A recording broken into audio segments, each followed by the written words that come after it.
All right, ladies and gentlemen.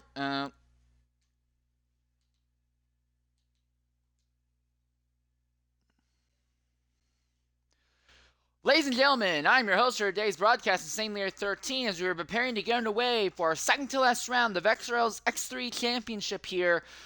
The driver's title was locked up 2 weeks ago, but the manufacturers is still in play, and there are still lots of other fights going down to keep an eye on. Looks like we're going to have 16 drivers. I think if you factor in that we'll probably have qualifying bans, we're looking at a relatively simple, easy to deal with first round of qualifying without stakes aren't going to be too high for it. We're anticipating as we prepare to get underway here at China.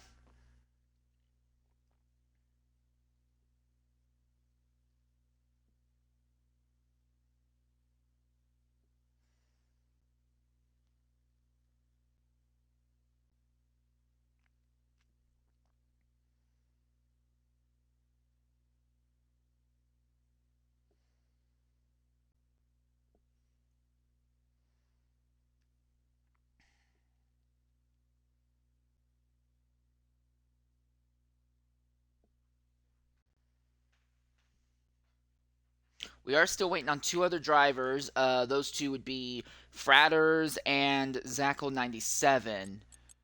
I'm curious to see if either of them will be able to join in time. But we have 16 drivers here.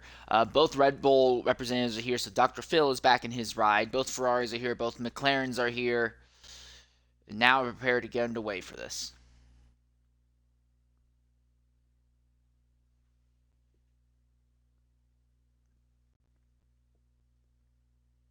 Gonna take a little bit of time to load up onto the circuit here.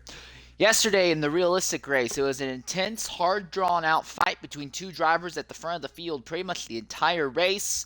And for the second time in the realistic league history, they did not have any yellow flags, no safety cars. They did have a brief virtual safety car late in the event, but that really didn't bunch the field up. So they went green flag to flag, and it had a massive impact as several drivers ran themselves out of fuel in the last two laps of the race, including the man who led a large chunk of the race in the Williams. Today, though, this is a 50% race. The car performances are equal today.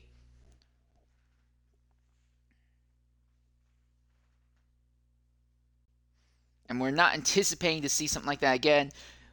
With that said, XRL X3's division has had a green flag to flag race before. That was earlier this very season at the Red Bull Ring. We've come close a few times before also.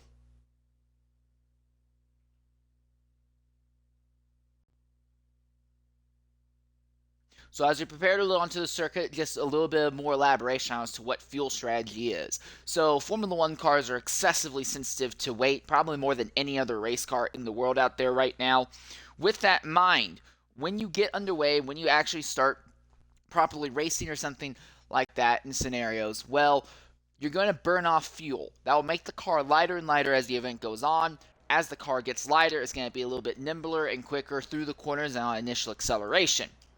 So, a lighter car is going to be faster, and with no refueling, losing weight in the car is one of the biggest ways that the car is going to get better and better as the day goes on. In qualifying, it's not too much of an issue. You put in enough fuel to make about 3 laps, maybe 4 if you want to go back-to-back attempts lap, but 3 laps basically. You go out, you send a blistering lap, and then you do a cooldown lap to come in. You can run out of fuel and your car will automatically stall itself as a max of 105 miles an hour and then creep to the line. As we see our first drivers coming out onto the circuit now. It looks like the first one is going to be Hiro Gemini. She made her debut last week and earned a respectable amount of points in her first outing, so great job on her part.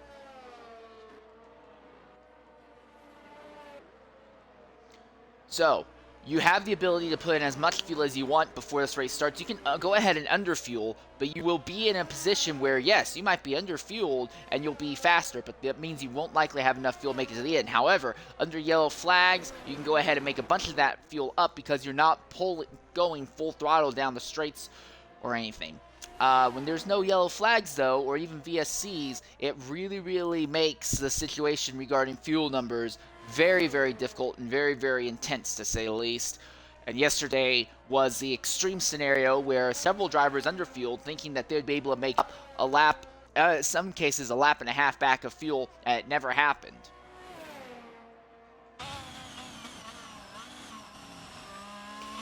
I've said this before, and I say this again, I really do love this circuit here at China. The circuit's nice and wide almost everywhere around almost everywhere around. You can run side by side if the circumstance reveals. You don't have to rely just on DRS to make overtakes. Now, I do think you need DRS to be able to make overtakes, or at least set up for them. But once they're alongside somebody, going into turn 1 or something, you can, and we saw yesterday, you can stay side by side with them around nearly the entirety of the circuit. The last 2 corners in Sector 2 you can't really go side by side with because of how flat it is and how slick it is. For the rest of the circuit, it is very possible to go side by side at. We're going to go ahead and run on board for a lap on board with Hera Gemini, see what a lap is like on board with her here at China.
So here Gemini on the medium tire compound sets at 135.857. Now we'll start to see the rest of the field cross the line to begin saying their lap times. Sweester 1987 on the softs goes to a 135.247. Hayes Borto 35.4. Dragonborn 34.847. So 4 drivers have set their times, and now we look at the McLarens. Herbago has invalidated this lap. What of Mantic Meerkat, who is still in the middle? Meerkat still has the ability to set this lap.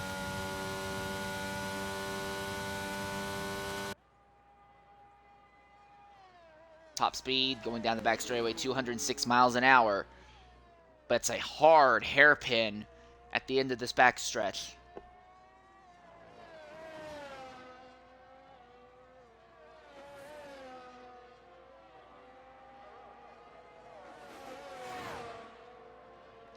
So Meerkat on the medium says a 35.3. And now Veli says a 35.321. Here's Constant Jet. He'll be the 8th driver to set a time. Constant Jet's reserving in the seat.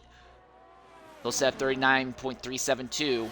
Something must have gone wrong with that lap, because that is way off of everyone else's pace. I'm curious to see what sector he lost all that time at. There's no way he's just 4 seconds off pace, because generally speaking, Constant is not that much slower.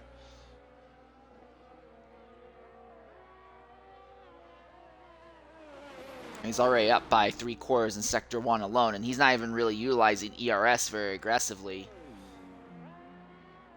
Though he is poised to still run out of ERS once he gets onto the back straightaway. 16 drivers, and it looks like 1 driver will not advance to the next round of qualifying.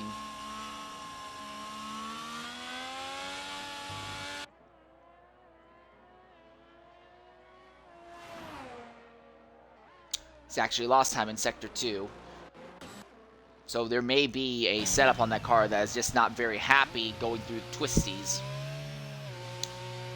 Herbago set 35.059 on the soft tire compounds. 9 drivers have set times at this point. The top 15 will advance into Q2. As we're on board with E-Diggity right now. McLaren's top speed with 206. For E-Diggity in the AlphaTauri, Doesn't look like it's going to be nearly as high. 198.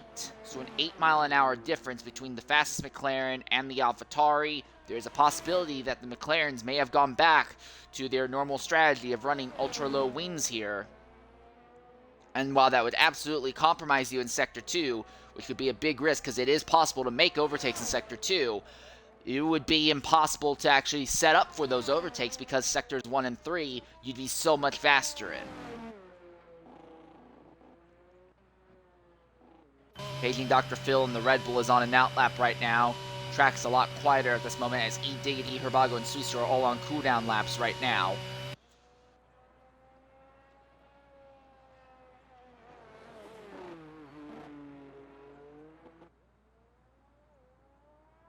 Is Dr. Phil on hards?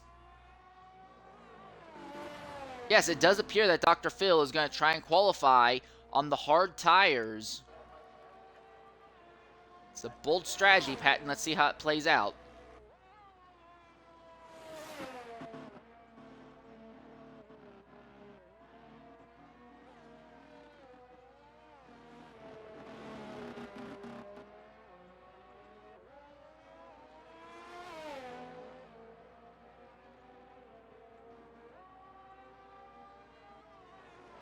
.396 in Sector 1.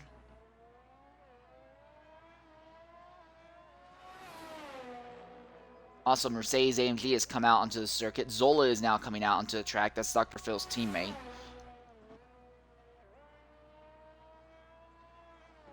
Now, these two corners here, you want to be really careful here. If you have cold tires or tires that don't have a lot of grip, it's very easy to get sideways, especially if you hit that outside curb and get spat into the inside wall.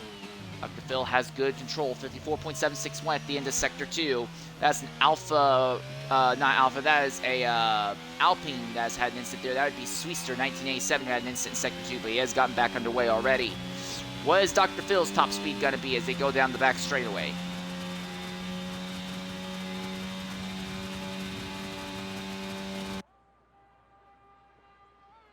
.208 miles an hour. So Dr. Phil has a setup that's even faster in a straight line. And mind you, he's on the hard tires, so his initial acceleration is going to be a little bit nerfed.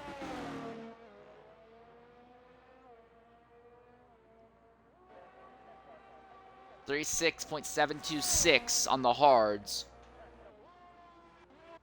And now we're seeing Schumacher coming out onto the circuit. Here comes Mercedes AMG to the line to begin his flyer.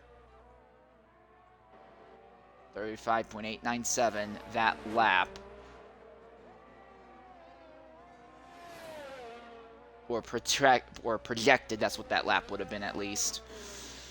Herbago goes ahead and retires in the pits. He knows that he's fine. He knows he doesn't have to worry. Both of the Ferraris are out on track right now. Zola beginning his circuit.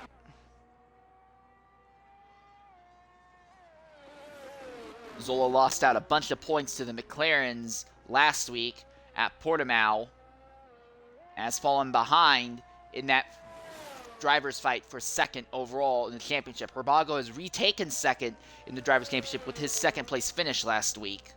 Dragonborn now retires from the session as well, and I don't blame him. I think right now if you're in the 35s, you have a very high likelihood that you're going to advance to the next round of qualifying pretty much by default.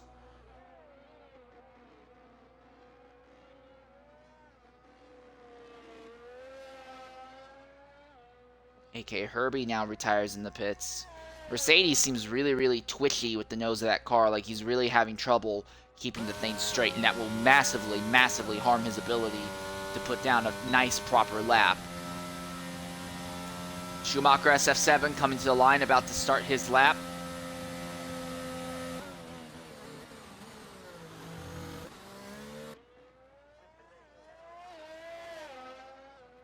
Right now, Dr. Phil on those hard tires, he's on the bubble at 36.7. And there are Costinges outside.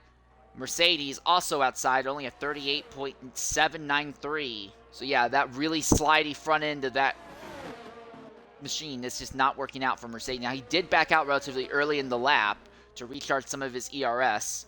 Zola now goes up to fourth with a 35.094. That puts Harold Gemini now on the bubble, and Dr. Phil is on the outside looking in.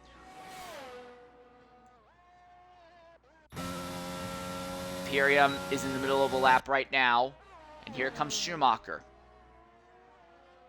Last week, he said he was not feeling very confident about running at China at all, and he's invalidated. In the final corner, he invalidates, and that continues to the very next round. So Schumacher in a lot of trouble right now. He's going to waste a bunch of time. Now, this does give him a chance to recharge his ERS, but it also means he's going to burn through fuel like mad. Imperium's only able to set 39.425, so a massive spread in times we're looking at from the top to the bottom. Imperium at the low end of the scale is about 4 and 4.6 seconds off of Dragonborn's time right now. Flavor coming to the line.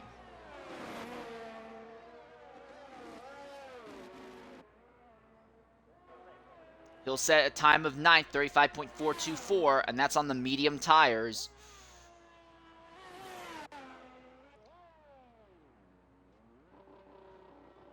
Diggity, he set his fastest lap on worn out softs, and now we see Mercedes AMG. He's improved up to 12th now. Here, Gemini on the outside looking in. She needs to get back out onto the circuit to make something happen. Diggity just about out of fuel here. For Schumacher SF7, this is really bad news because if he does not have enough fuel for another flyer, this could really cause problems.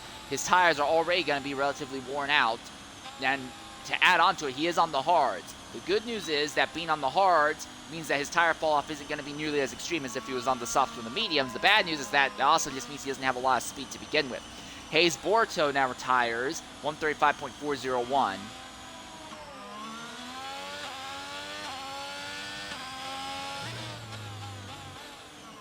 Schumacher has recharged about 4/5 of his battery, so he cannot afford to invalidate, because if he invalidates, there's a high likelihood that he will not be able to advance to the next round of qualifying.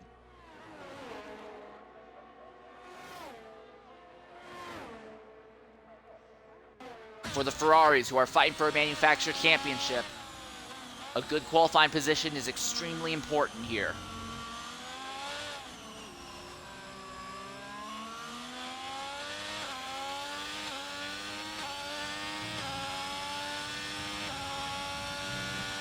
Romantic Meerkat now retires with less than 4 minutes in the session.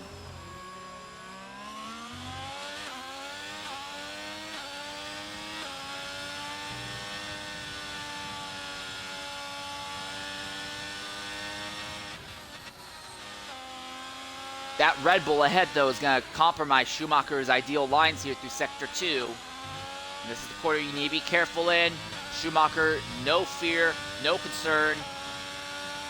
53.884, so he's actually a little bit faster than where he was on his initial attempt. And he is going to get a draft off of this Red Bull now, going down the back straightaway. I don't think he anticipated for this to happen, but he can utilize this to maybe help him out. If his time is good enough, he'll bump Diggity out, and it will be his teammate Flavor who will be on the bubble of not making it out of Q1. I'm sorry, no, never mind. It's the top 15 who advance, not top 10. Never mind. Yeah, everyone in the top 15 is good. So Imperium is the one on the bubble and might get knocked out shortly here by Schumacher. Mercedes AMG retires in the pits. Schumacher set a 35.460. That's good enough for 10th at the moment. Dr. Phil, he has improved and put down a lap on medium tires with a 35.798 at this point. Right now, Constant Jet is on the bubble. And basically, he has run himself out of fuel by the looks of it. Imperium still in the pits and has yet to try and come back out to make another attempt at this. So, unless Imperium starts getting out into the circuit now, more than likely, Imperium will be the driver on the outside looking in with 2 minutes left.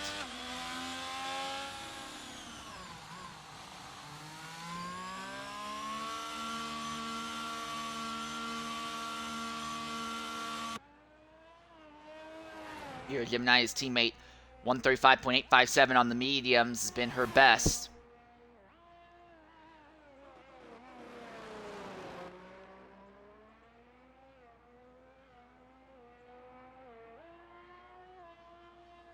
For Schumacher, small thing to be concerned about, he ended up going 3 laps on those hards, and that if he ends up using hards in the race itself, that will harm his strategy.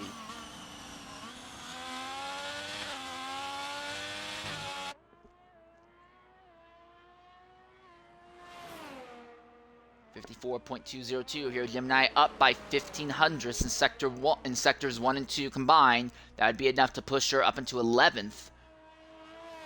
With just about a minute left in the session. She was the first driver out on track, and she will be the last driver on track here by the looks of it. Well, her and Schumacher. Schumacher goes another lap and actually goes faster on the hards, 35.460. So it seems like Schumacher may have overfueled the car to run a bunch of laps on the hards. Likely trying to get a feel for how the car is going to handle on the hard tires in the race.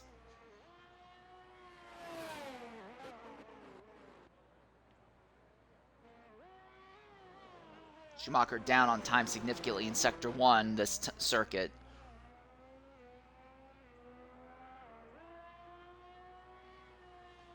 It doesn't look like he's really utilizing ERS to its fullest either.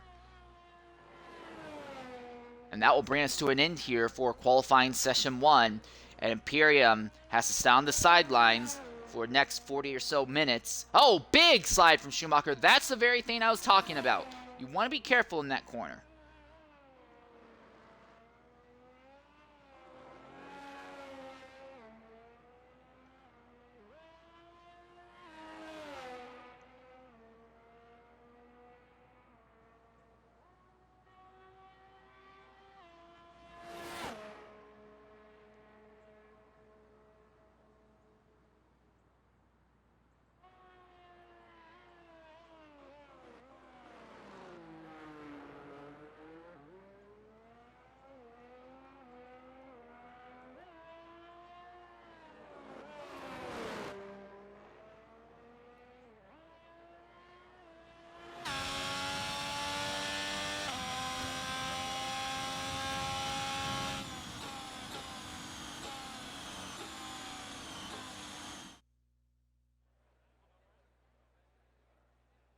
So there's your times spread from the top to the bottom of everyone who makes it in.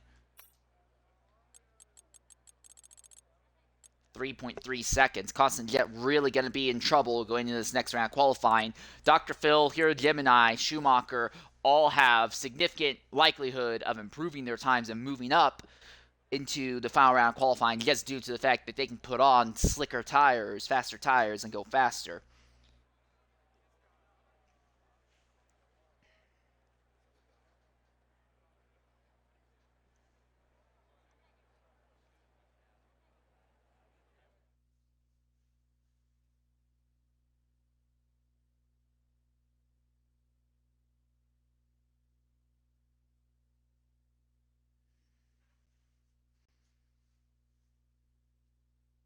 Preparing to set up for qualifying session 2 now.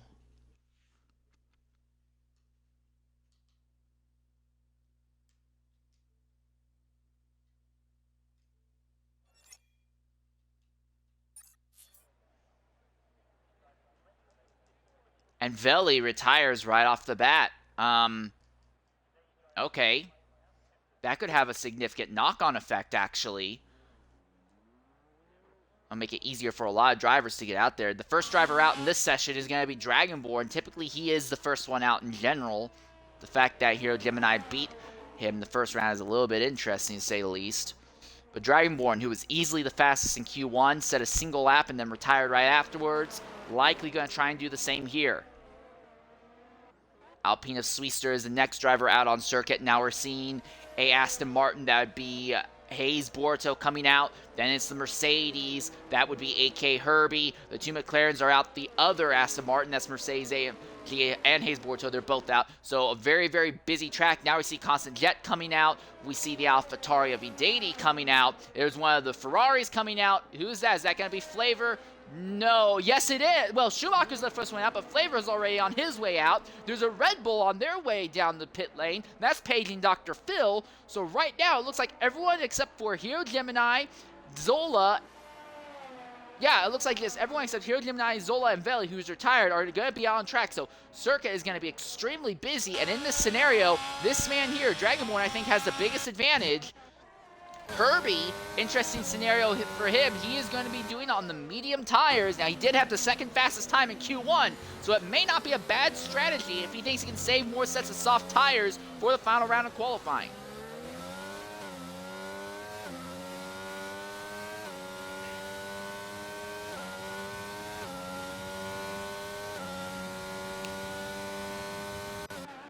I'm curious what Dragonborn's top speed is at the end of the straightaways. Fastest we've seen thus far has been 208. And Dragonborn has really cottoned on strongly to rain the ultra-low wing setups. Now, it causes him a lot of issues in the race. If he seems to fall farther than about 4th, he gets overtaken very easily, kind of gets into his head and crashes. But last week at Portimao, he was able to stay in the top 4 positions pretty much the entire race, and by default, he was just way faster in a straight line than everyone else and outran the rest of the field. Now, it was helped that the 2 drivers on track who were faster than him, Herbago and Schumacher SF7, were involved in an instant between the 2 of them, which let him win by 12 seconds. But it's a high-risk, high-reward strategy, and Dragonborn has taken both the high risks and high rewards. That win last week had vaulted Dragonborn up into 6th in the driver's points and put him back into contention for 5th in the driver's championship once more.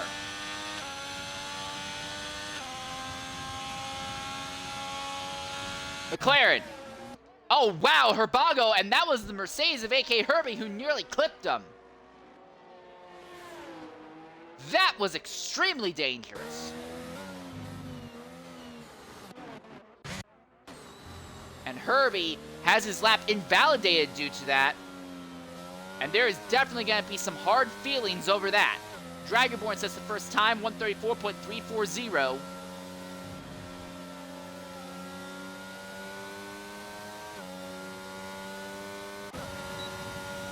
I'm guessing the attempt was to try and back Herbago down so Meerkat can get a faster top speed. 206 going down the back straightaway, and that was with a little bit of drafting help. Hayes Borto said 35.145, Mercedes AMG Hayes Borto 35.427, Mercedes 35.145. What in the devil is going on with Herbago?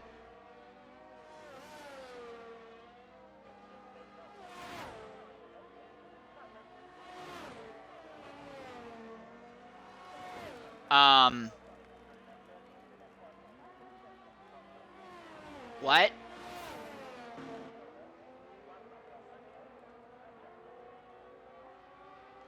What in the devil is going on with Herbago?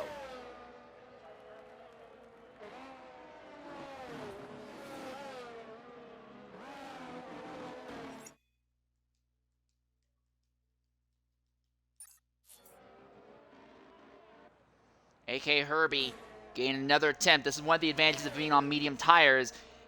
These tires aren't going to fall off nearly as fast.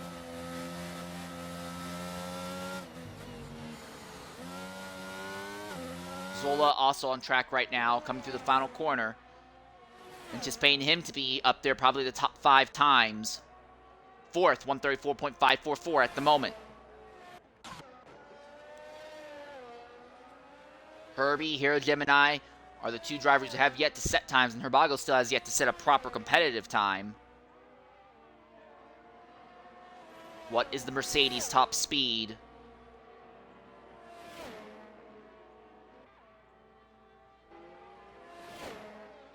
You saw it there. A little bit of a cut on the hairpin, but it seems like the game did not see it as invalidation. Herbago still out on circuit with no front wing. He's shaping up to be almost as fast as he was before.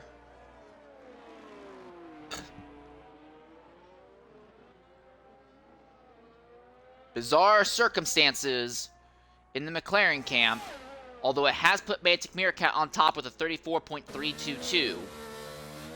Hero Gemini finally out on track. She is the only person here who has yet to set a time in this session. Pulling way off to try and give more space to everyone else.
Several more drivers coming back out into the circuit. One of the Ferraris, that's an Aston Martin coming out. That's Schumacher who's actually come back out into the circuit. A lot earlier than we were anticipating.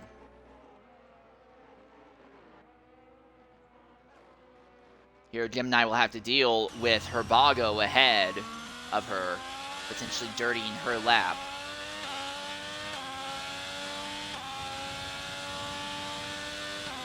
.5.008 at the end of Sector 1. Her teammate Constant Jet is 12th outside right now, and I think very likely to get kicked out of this round of qualifying.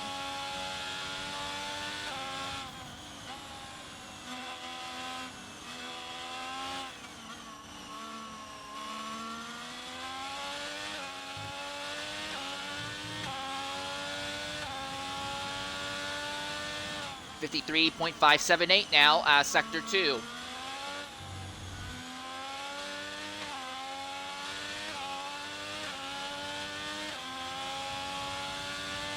I don't think she's close enough to get any significant tow off of the McLaren ahead. But that also means that she's not had her lines compromised by aero wake from the car ahead either.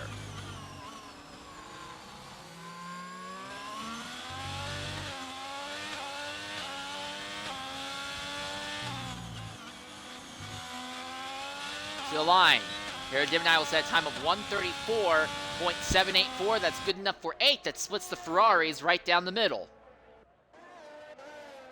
Hayes Borto has now come out into the circuit. Mantic Meerkat and Sweester both retire in the pits. They feel confident enough that they're not going to get knocked out.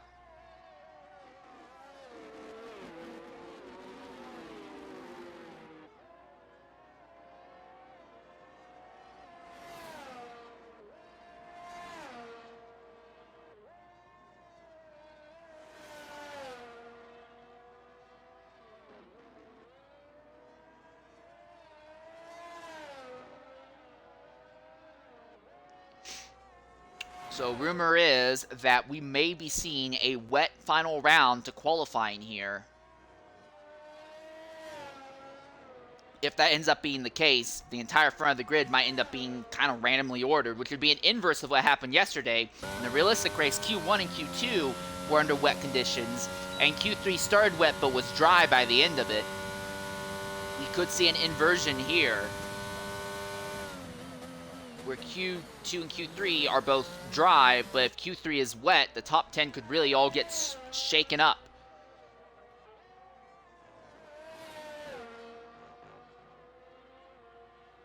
Across the line, Hayes Borto, 134.834. That pushes him up into 9th right now. Flavor is on the bubble, and Schumacher into the 33s at the 33.884.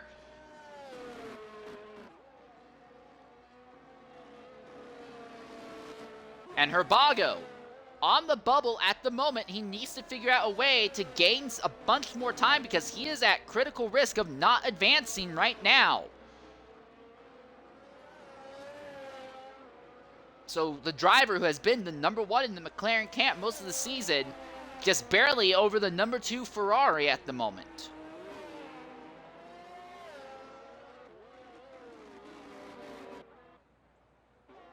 A.K.A. Herbie, switching from mediums to softs. He's already up by 1,500 in Sector 1 alone. The biggest problem, though, is that it's a lot of busy track around him.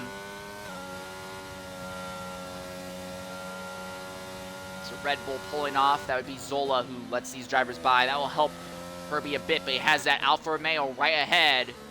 He's going to compromise his lines going through these quarters. He's getting all that aero wake.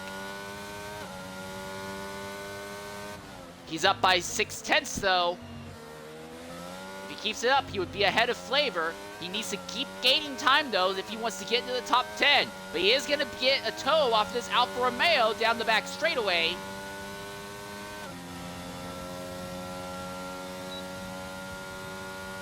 Top speed for Herbie. 204 miles an hour. Around the hairpin. Can Herbie knock himself in? There's not a whole lot of time left. There's a possibility that we may see Herbago not be able to advance if Herbie goes fast enough here. And boy, does Herbie go fast enough. 34.282, right up to second. So a McLaren and a Ferrari are both on the outside looking in, and the track is darkening up. I don't think we're going to see rain at the very end of the session, but we could see, but it looks almost guaranteed that we're going to see rain in the final round of qualifying. Mercedes-AMG is down on time right now. Flavor is on an out lap.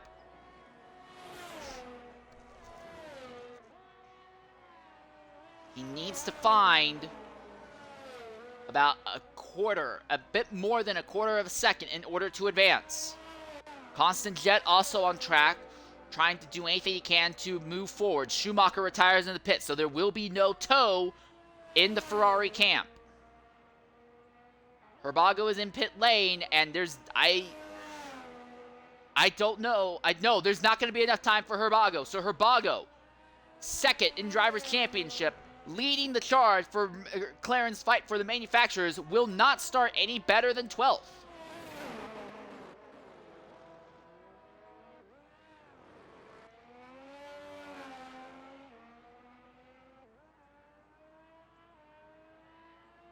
Out of the final, out onto the back straightaway comes Constant Jet now. Flavor crosses the line to begin his lap. Zola to the top at the last moment in the session, 33.677.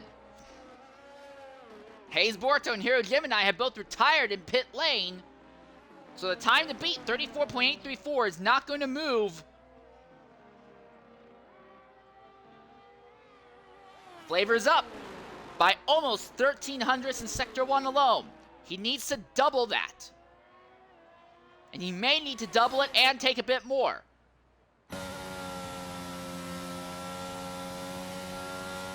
Flavor's been in this scenario a lot, and it's raining! Oh my goodness, it is starting to rain! This is going to get interesting, because if DRS gets turned off here, these drivers do not have a chance. The track is going to start losing grip. What can Flavor do? He's down! Flavor's lost time!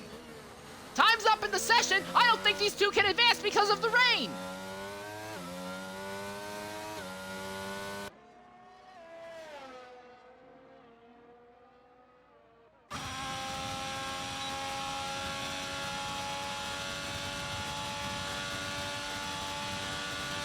.206 mph down the back straightaway.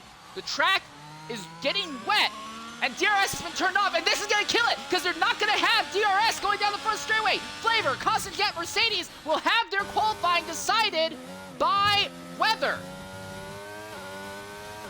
So only one Ferrari and only one McLaren make it into the final round. For Constant Jet, frustration, nothing that he can do there.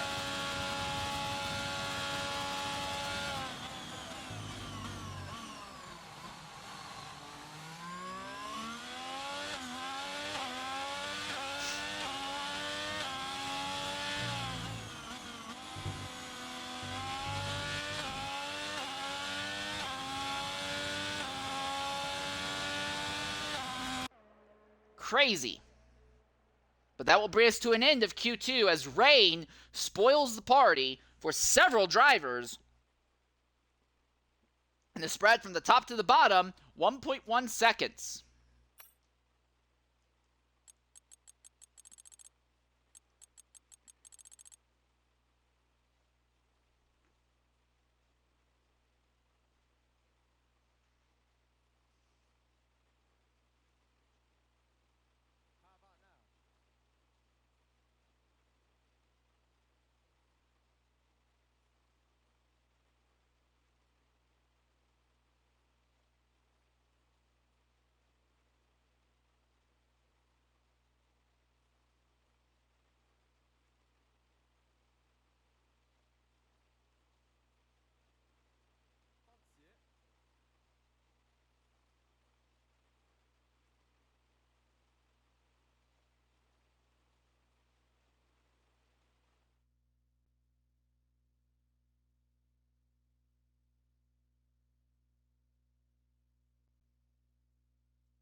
All right. Oh, and coming to the party right now is PZ French Fry Man.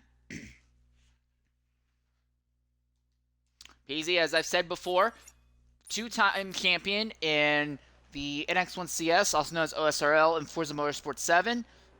French background, but lots of great road racing experience and a long-time follower of sporting in general.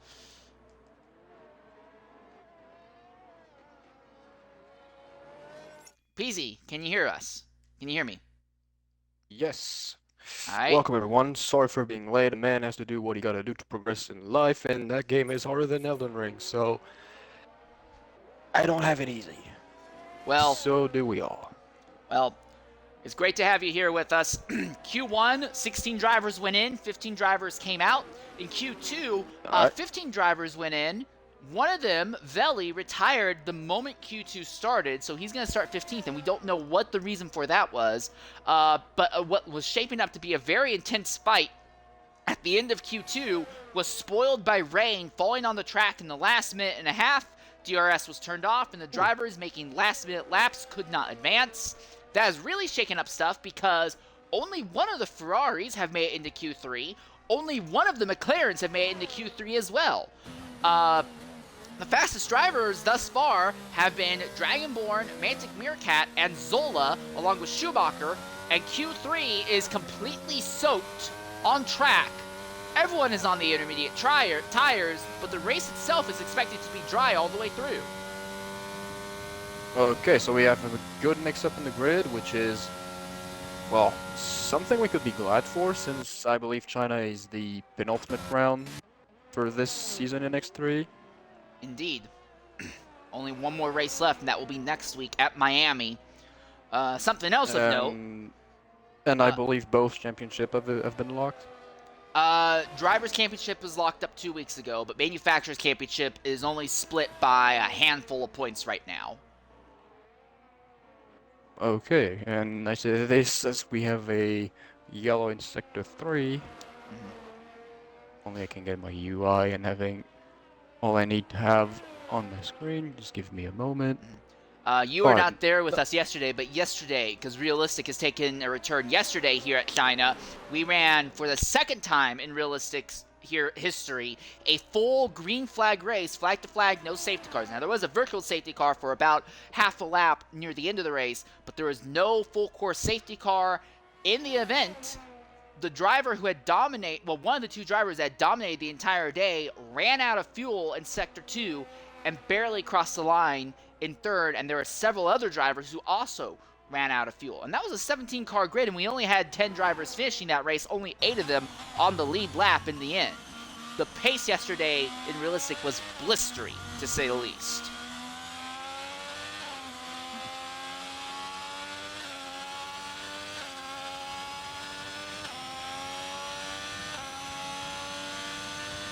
I was about to say, call some predictions for this race, but since we didn't, it's been, what, 3 years? For 3 years straight, we haven't got a Chinese Grand Prix in real life, so I'm kind of on the back foot of saying something about this, so I'll just watch a couple of laps from the guys and see what I can at least get as information around this track. The Chinese Grand Prix has been known, has been accounted for, I was about to say almost 20 years, but more like 15 years. It's, I don't think it's a great track, but I do not think it's like around the bottom of the bottoms, like not suchy bad. But there is some kinks to iron out with this track as well, so I've gone on record many times saying that I absolutely love this track, at least here. In real life, I don't think it's very good, but in gaming, at least, within XRL and other series I've seen run here, it's been very, very, very fantastic almost every race I've seen here. So one of the things I really like about the circuit is, yes, you need DRS to be able to close in on the driver ahead, but the circuit is wide enough throughout most of its corners. You can run side by side, and we've seen in many years here, drivers go side by side throughout almost the entire lap. The only area on the track you can't really go side by side at are the last two corners in the second sector. Those corners are a bit too slow and too flat to go side by side at. Mm-hmm. But we've seen people run side by side through every single corner on this circuit, just kind of neutralizing each other's advantages. And this track is wide enough to support that and not necessarily cause an incident. So, I mean, we're on a dedicated facility, so it's. I believe in my mind it will always be better than some either random or famous city circuit. do you have a certain, say, circuit in mind that you're calling out, or just in general? I say this, but I think I'm gonna have a hard time to find a at least decent city circuit I know.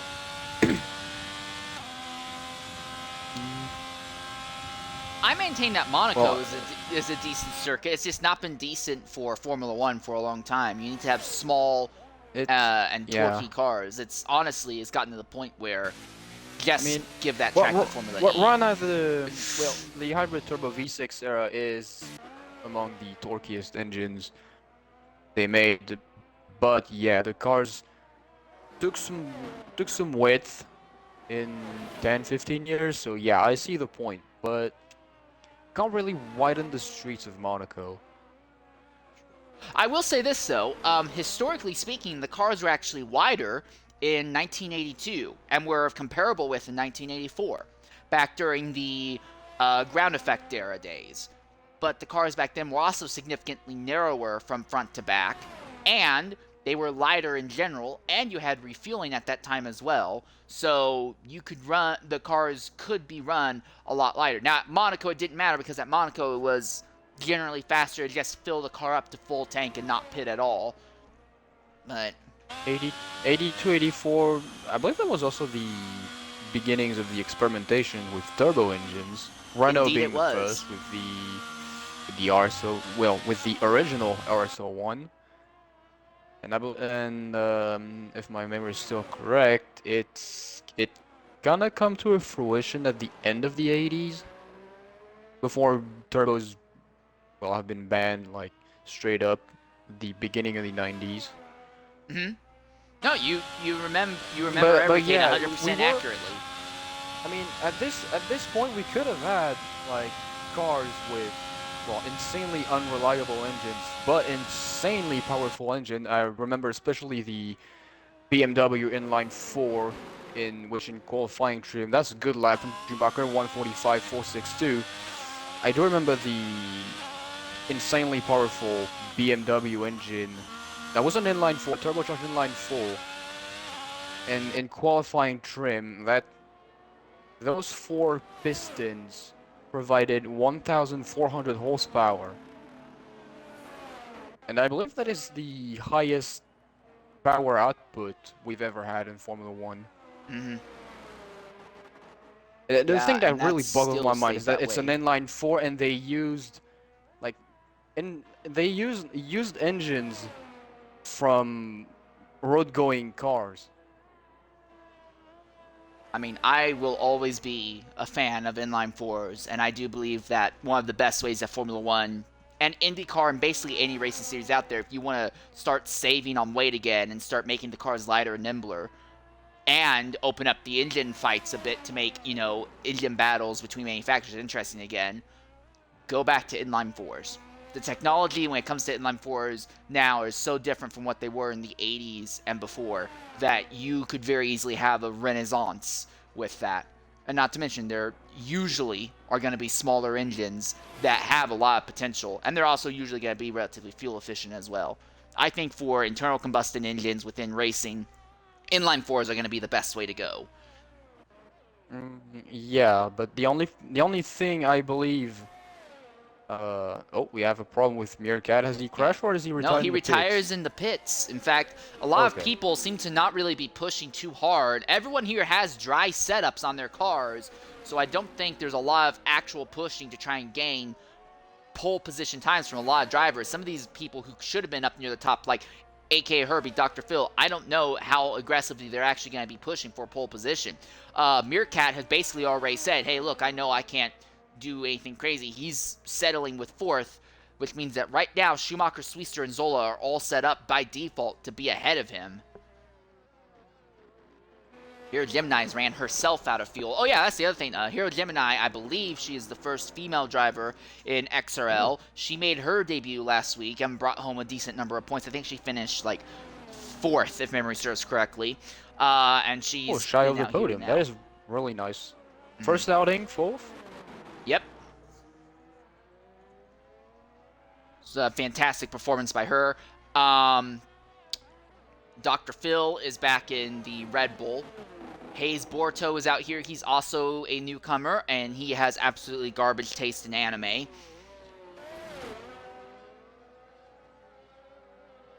And he's coming to the Every taste is line. out there, even the trash ones. That's not an inaccurate statement. Borto goes up to second, 145.946. And to me, it looks like the rain has pretty much stopped, but the track is still soaked. So the circuit's just going to continue to get faster and faster, honestly. Yeah, but with what, like a minute and a half left? Yeah, if you're not already out on track, That's... I don't think you have any chance to really improve anything.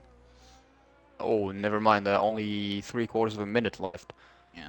So that is way too left. That is Schumacher, way. interesting scenario there. He has just run 5 laps straight on the Umea. It's going to make it 6, and he has recharged his ERS to 4/5 full. So I think he's going to go for one last flyer lap here at the end of this session to try and lock up pole position.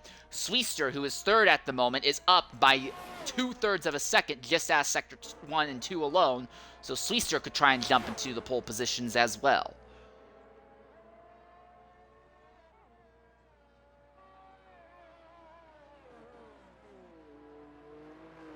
Oh.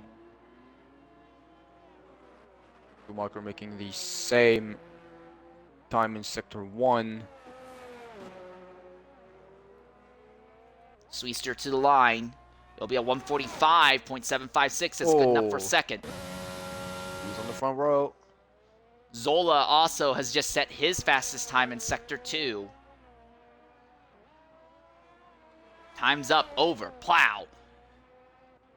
If you're going to do something, you need to do it now. Hayes Borto coming to the line. Is he going to be any faster?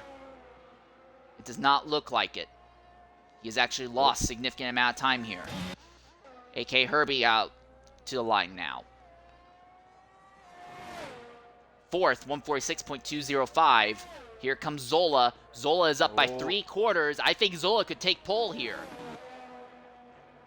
Oh, if it's not pole, it's at least the front row. He's That's on the pole. pole. He is on pole. Can Schumacher or Dragonborn do anything to fight back? Oh, Schumacher's up 2/10. It might be enough. Dragonborn gained time, but not enough. He did it! And Schumacher, another pole position. This is what, I think like 8 poles in 9 races for Schumacher? His qualifying ability has been unmatched over these last 2 months, pretty much.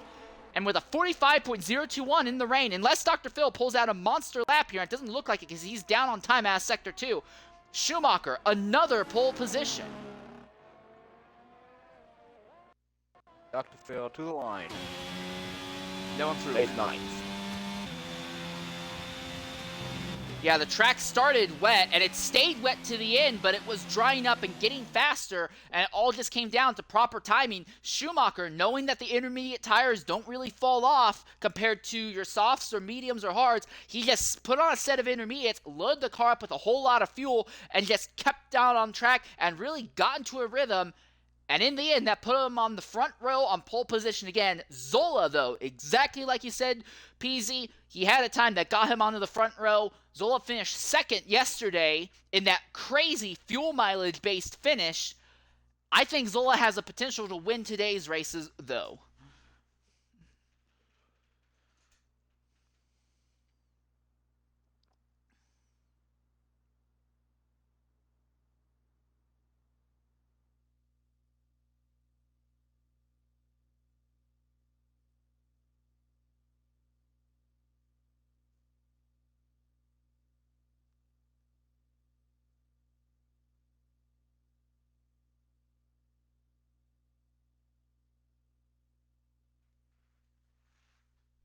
So now, as we are in the break in between our qualifying and our race, real quickly, we're going to go ahead and look at the championship standings as they are right now. Starting with the Manufacturers Championship. 10th is AlphaTauri with 72 points. There's only 2 races left. You can only earn a maximum of 40 points for a team in a weekend. For AlphaTauri, I'm going to be honest, I think this is going to be probably their most embarrassing season ever. It is very likely that they're not going to break into the triple-digit points. 9th is Williams. They have 96 points. They just need 4 points. Veli, who earlier in the season was known as Plastic Love, he's named to Veli. Veli said that he feels very confident that he can earn those remaining 4 points and get Williams into the 100-point counter. We'll see. He has a chance today and a chance next week to do that. 8th is Aston Martin with 113 points. 7th is Alpine with 132. There's a bit of a fight for 5th right now. Mercedes is overtaking Alfa Romeo. Alpha is 6th right now with 173 points. 5th is Mercedes with 175. 4th is Haas with 218 points. They're pretty much locked up in the 4th place position, assuming that Dragonborn and BTEC 11 don't completely fail to score points in the remainder of the races. Mercedes don't go on a bloody tear. 3rd is Red Bull with 313 points. And then we get into the Constructors' Championship fight. Ferrari continues to lead, but their lead has almost completely evaporated. 493 points for the Scuderia team. 2nd is McLaren with 489 points. Again, you can earn a maximum of 40 points in a race. There is technically a possibility for Ferrari to walk out of today's race with a Manufacturers' Championship locked up, but they would basically have to finish 1-2 while the McLarens don't bring home any points for that to happen. In the Drivers' Championship, this is what it looks like there. 20th is Zach Cole. He has 2 points. 19th is Imperium SD with 13. 18th is BTEC 11 with 17 points. 17th is Galvinator with 25 points. 16th is Fratters. He has 31 points. 15th is Higgs Boston 97 with 32 points. 14th is E Diggity with 48. 13th is Mercedes AG with 52 points. 12th is Paging Dr. Phil with 54 points. 11th is Veli with 67 points. 10th is AKA Herbie with 72 points. 9th is Collie Boy with 84. 8th is XRL Dave with 89 points. 7th is XRL Snake with 90 points. So there's that little fight there between Snake, Dave, and Collie Boy for 7th. The fight for 5th, I was saying before we started the race last week that it looked like the fight for 5th was over. But Flavor, although he continues to add to his points total, Dragonborn is now a lot closer. He is in 6th with 110 points. Flavor is 5th with 129. So that's a 19-point swing. If Dragonborn wins another race like he did last week, it's very likely that Dragonborn will steal 5th from Flavor in the Drivers' Championship. The fight for 2nd in the Drivers' Championship is as follows. 4th is Mantic Meerkat with 236 points. 3rd is Extra Zola with 251. 2nd is Herbago with 253 points. So at the moment, though, Zola, I think, is very well poised to get ahead of Herbago based on the fact that Zola is starting front row and Herbago didn't even make it out of Q2. Meerkat is starting near the back of the top 10 as well, so I think Zola has a great chance to retake the position there. Schumacher continues to lead in the championship, 364 points. And really, I'm just kind of tallying up his championship totals for kicks. Schumacher could still finish this season with 400 points. I don't think he's going to do that, but he definitely could do that just to kind of show how blimey incredible his season has been. I mean, in this case, he pretty much has to do that if he needs to grab as well the Constructors' Championship. Yeah. And one of the big things no discredits to Flavor, but I mean, Schumacher has been leading the charge for both championships. This is true. Although I will go ahead and point out at Yas Marina, where Flavor spent the first half of the race not even close to the points-paying positions, but by the end, he finished 3rd, and that really helps Ferrari hold on to the Manufacturers' Championship. It actually extended the Manufacturers' Championship lead a bit in a track where everyone was under the impression that the McLarens were the ones to beat. So, yeah, Schumacher has definitely led the charge, but Flavor hasn't been without donating his ability. But you do make a great point, because Flavor, due to rank showing at the very end of Q2, Flavor is not going to be starting anywhere near the front of the grid today, and he normally drops positions at the start of a race anyway, so this is not looking very good for him, to say the least. 1 McLaren and 1 Ferrari at the front, 1 McLaren, 1 Ferrari out of the points-paying position, so this event could end up being very pivotal. And again, yesterday in the realistic race, we saw it go green, flag to flag. Fuel numbers could be something to watch today if we end up in another scenario where we don't have any yellow flags.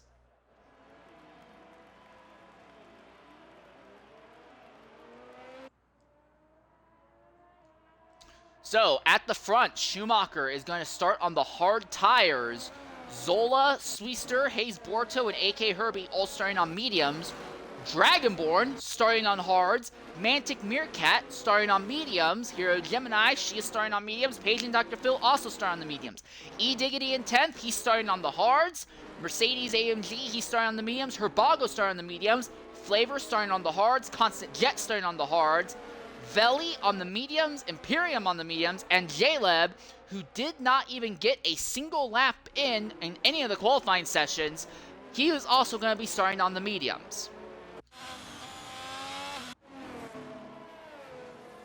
I really like the idea of starting on the hard tires, but in Schumacher's case, I'm going to go ahead and say this. We've seen this scenario before where Schumacher has had the pole and has been the fastest driver, but he has started on hard tires while the driver who started on the front row against him started on the mediums, and in the end that took the win away from Schumacher and gave it to the rival. That was Herbago, and that was back at the race that went flag to flag green for X3 at Red Bull Ring earlier this season.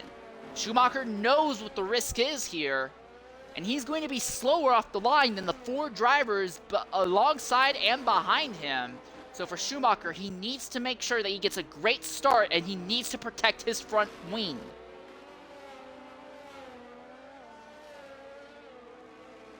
And then again, real quickly, as we talk about the Williams scenario, 2 Williams drivers, Veli and Imperium, neither of them anywhere close to the points-paying positions, but 4 points is all they need to cross over that 100-point barrier. Surely they have 2 bullets in the chamber. Surely they can do it. You have to hope they can do it. Veli especially has put together some incredible drives. He's just not been able to start a lot of races. And Flavor, out of the points-paying positions for both his championship season in the drivers and for the team, he needs to make something happen. Herbago starting way out of the top 10. This is very unexplored territory for Herbago. He needs to not make a mistake. He's been a little bit more mistake-prone at the end of the year, but since this year started, he has recovered a bit. He needs to maintain that. As the field lines up, 17 drivers. I'll focus on the front. Peasy, if you see something at the back, go ahead and interrupt me. Will do.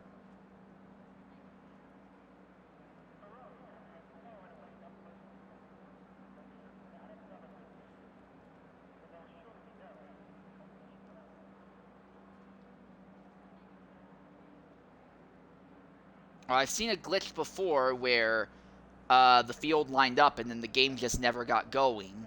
Are we going to see this glitch again?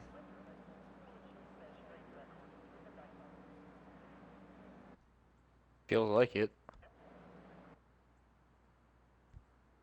Oh. Oh, wow, okay.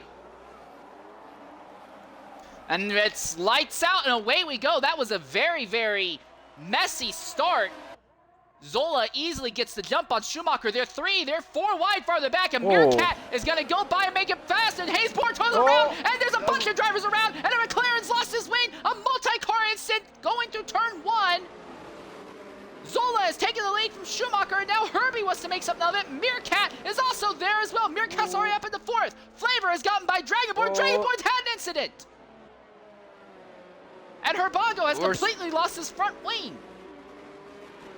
We were speaking about having the Williams in the top and across that triple digit points in the constructors. Now Veli is 8th, and that is 4 points. If you can stay there, granted we're on lap 1, you do have 27 more laps to do, mate, but you can keep it there. Oh my goodness, and I'm looking here farther back. Herbago is doing the same thing he did at Brazil. He is racing without a front wing and is actually gaining time, but Herbago is going to lose it. But yeah, Herbago's really struggling. He doesn't have a working front wing. Swiester is also fighting with Mantic Meerkat as they come through this big, gradually quickening sweeper, and Swiester has gotten by a Mantic Meerkat at the front. Ooh, looks like Veli is pulling a move on Gemini. Hero Gemini ends up losing a position to Veli, as Veli had a way better run coming onto the back straightaway. Swiester now working on Herbie, and he turns him! Oh, and he turns Herbie! Swiester late on the brakes, and he turns Herbie at the end of the back straightaway. Now Herbie will be able to continue, but he has lost his front wing, and there's a Mercedes, Mercedes is a Williams, that's Veli. Veli has also crashed coming on onto the back straightaway. And there are going to be a bunch of drivers who need to pit to repair damage to their cars, and Herbago is staying out. Herbago is staying out with no front wing. He's doing the same thing he did at Brazil, and the rules were not changed. Herbago, you are allowed to race without a front wing. The stewards don't like it, but they can't penalize you for it. And Herbago is racing without a front wing, and he is actually gaining positions now.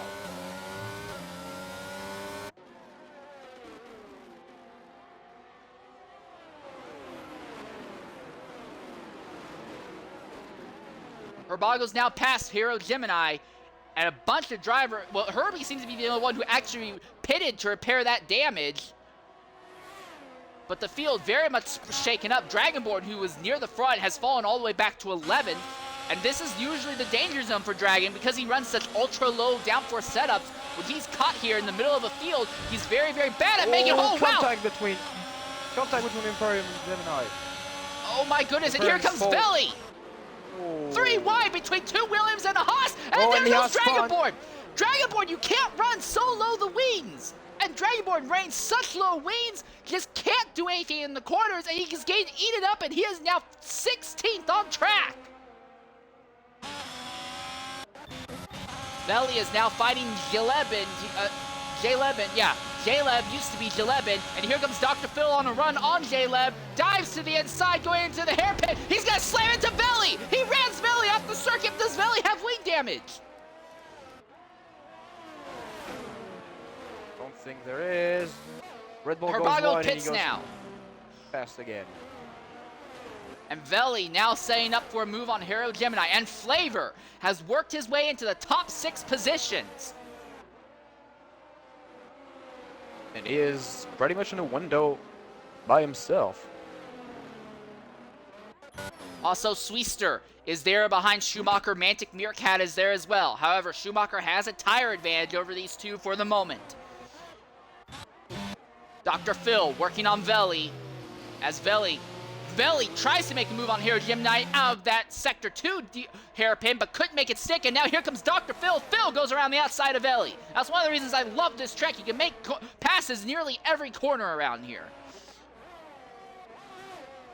Also, this is a lap where DRS is going to start coming into play, so Schumacher will have to hold off Swiester and Mantic Meerkat. Hero Gemini is going to have to hold off Dr. Phil and Veli here. Hayes Borto's gotten by Imperium as Imperium has Sector spun. 3 car around. That is Mercedes. And Mercedes AMG has had a mistake and has let Flavor got by him. Now Mercedes AMG is dropping down through the grid. Swiester gets by Schumacher using DRS down the back straightaway there. Oh, and he did get a spun before the backstretch. And now Veli trying to make something happen on Mercedes AMG. He's on the inside, Mercedes on the outside. Goes in. Swiester has just set the fastest lap of the day. They're side by side farther up as well. And Veli, contact with And Mercedes. that's an Aston Martin. Hayes Borto hits his teammate Mercedes AMG, and that's right in the middle of the field. And Dragonborn involved in another accident, trying to avoid that stricken Pace car's car. out. Full course yellow. Oh, now, and that's Imperium, I think. Yes, Imperium's hit him as well.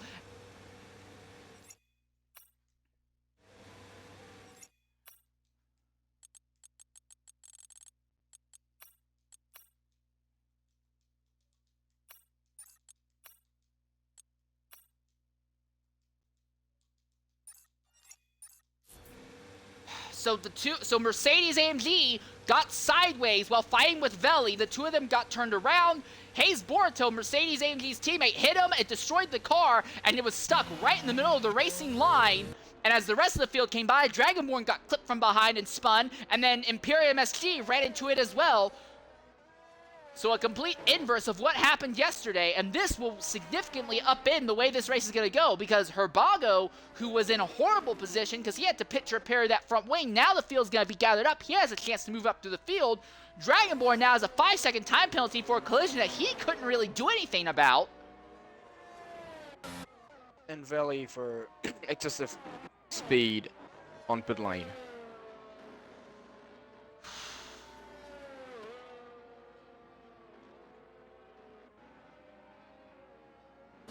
Does anyone at the front decide Oh, to pit? and Zola. Zola on the pin lane.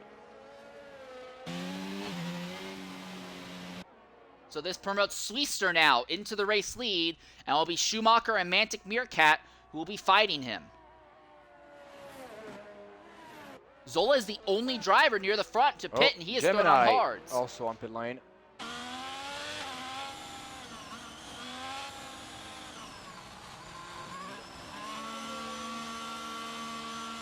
Zola drops all the way to 6, but he is now on hard tires. I don't know, hard tires lasting 23 laps here. I don't know if that's a very good strategy. E-Diggity is pitting, Dragonborn's also pitting, but Dragonborn's probably going to pit to try and serve his time penalty. But Dragonborn's already been involved in as many instances as we've had laps that those ultra low downforce setups really compromise his ability to make things happen.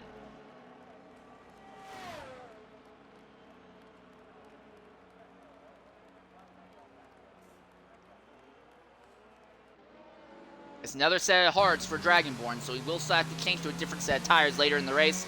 I wonder if he might jump onto softs late in the event to try and go for fastest lap point.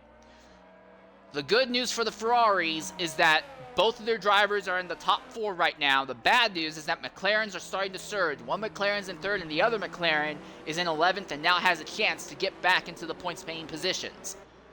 When it comes to the Williams fight, one of their drivers are already out of the race, Imperium, and the other one, Veli, is not even in the points. With a 5-second time penalty as well. So we all have to be careful with that on the comeback at the end of this race. And right now, the only thing I'm seeing is that Swister is actually buying his time, since right before this incident, I believe he posted the fastest lap on back-to-back laps, Yeah, if I he remember did. correctly. So this man right now is the fastest man on the grid, and he is ahead. I expect him to pull out from the field. And Yeah, also every lap under safety car kind of doesn't count on the prompt, since you do not use them as much and as hard as on the full racing lap. Yeah, So he is buying agree. his time, and I believe he'll be flying off and leaving everybody behind, Yeah, especially I the agree. Ferraris on the hards. Yeah, I agree with you 100%, mate. Mantic Meerkat, I think, is in a similar position. The medium tires have not really passed their ideal use state yet.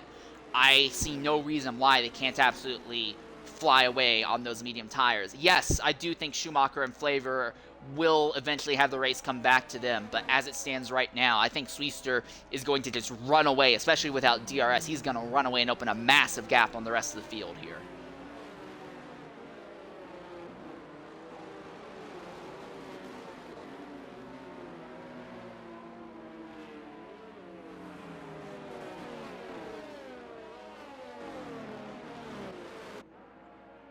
Kind of interesting because Alfa Romeo, we've talked a lot about how good Alfa Romeo's qualifying has been and how they've recovered and surged in the races.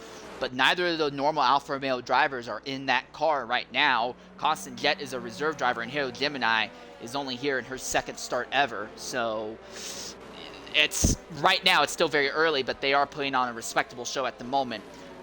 It's going to be, and there we are, where it is officially safety car is going to be in this lap. But watch Herbago and watch AK Herbie. Herbie and Herbago, 2 of the fastest drivers on track. Dragonborn's also extremely fast, but Dragonborn running that ultra-low downforce setup means that, yeah, he can blitz everyone in a straight line, but in the corners he just gets destroyed and seems to make a lot of mistakes. All right, Swiester will be leading the field. How does Swiester... Oh, Herbie's crashed under safety car. He's not the only one. Veli has as well. Veli has crashed under safety car, and Veli has wing damage now.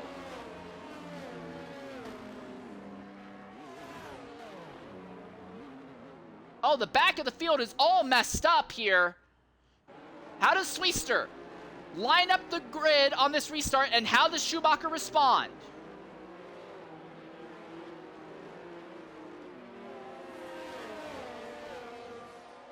Oh, And he launches it.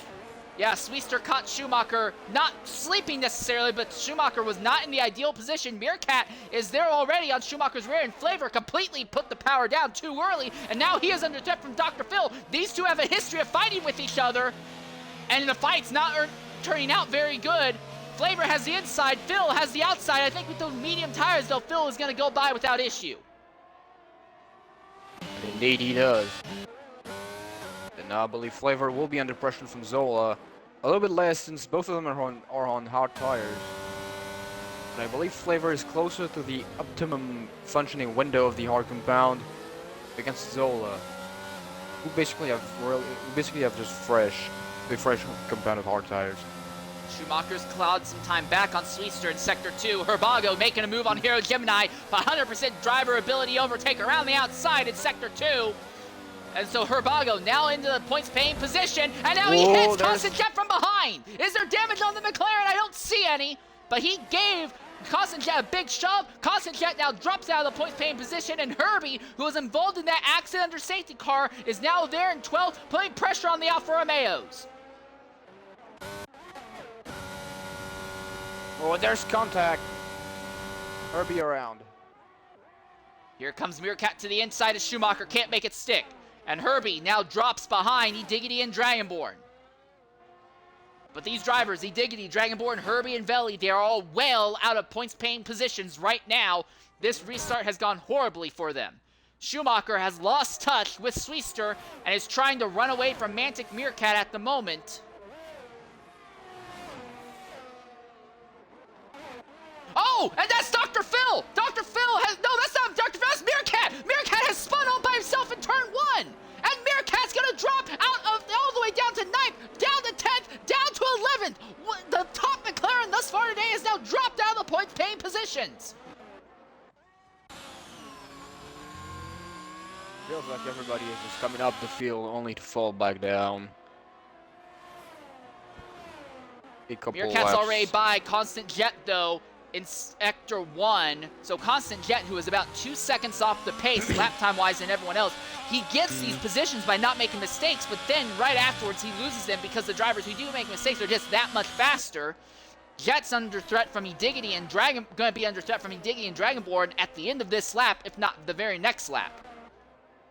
I wouldn't be surprised if I see some kind of retaliation from Herbie on Constant Jet, because I was... Jet's gone around! Jet's gone way off circuit in Sector 2. Has he lost? He lost a bit from... I don't see any damage on the Alfa Romeo, but felt like he went outside the racing surface only to let E-Diggity and Dragonborn pass by. Oh my god, Herbago made one overtake on the straightaway on Mercedes. Now he's trying to do it on the outside of the Haas, coming out of the hairpin. Can he make it stick? No, but he is trying. Oh my goodness, is he trying? DRS has been enabled.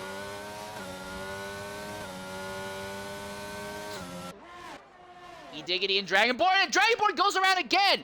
You can't you can't run this ultra low downforce setup, and Dragonborn's learning the hard way. The ultra low downforce setup worked perfectly for him at Portimao because he didn't have to fight other drivers that entire race. But today he actually has to fight, he has to compromise his lines, and it kills his ability to do anything.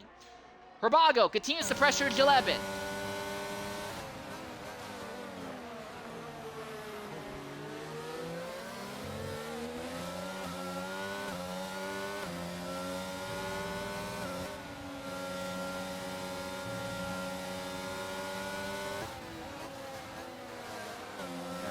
Like we do have a three-way battle for 6th between J. Ben, Herbago, and Mercedes in the mid-pack. The Haas trying to keep the McLaren at bay. And DRS is going to be in the McLaren's favor, I imagine. Oh, the Aston Martin's looking. The McLaren's inside. Over the perfect line on this very turn is on the outside, and he tries to close the door. The McLaren is here. I believe he'll have the DRS. Oh, yes, he will. Before coming to the hairpin. He's burning all his ZRS, trying to outdrag 207 miles an hour before they get under braking. Herbago has the nose ahead in the hairpin. Ooh, Haas trying to go switchback. He is looking inside, side by side. And now the Haas will have switches. DRS on the front straightaway. And now the Haas is the DRS. Inside, outside. He's looking outside. Power splash. Not Still quite. side by side in turn 1.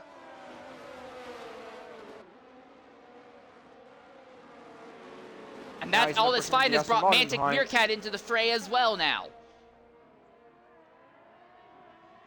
But Herbago is by for good. Oh, sector 1, we have Herbie around.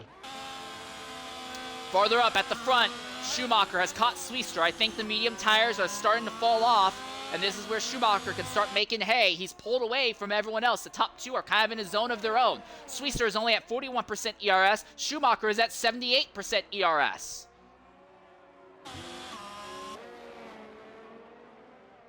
So the question is just going to be, is Schumacher going to be close enough to be able to utilize a DRS to get by that Alpine? I don't think so. It seems like Schumacher was a little bit slower coming onto the back straightaway here. He is now using his DRS. He is only keeping touch with the DRS wide open. Well, again, Schumacher's big fight isn't necessarily with Swiester. His big fight is for the Manufacturers' Championship. And right now, the McLarens are back there in 6th and 7th position. Herbago has not been able to get away from Gilebend yet, although Mantic Meerkat has gotten by Mercedes AMG. Also, Flavor is now under threat from Zola. Zola is on fresher hard tires than what Flavor is, but Flavor, I think, is on a potentially better tire strat. Flavor also started closing down on Dr. Phil, but now Flavor has to play defensive against Zola, and this is letting Dr. Phil pull away just a bit. Constant Jet's paying out 13th position. And looks like Schumacher is really keeping touch with Swister in front of him. I believe Schumacher to be a smart enough man to wait for Swister to pit before trying anything. The counterpoint to that, though, is that the longer and longer Schumacher waits for Swiester to pit, the more and more his lap times are going to be hampered by that Alpine, especially in Sector 2, where the Ferrari is at its strongest.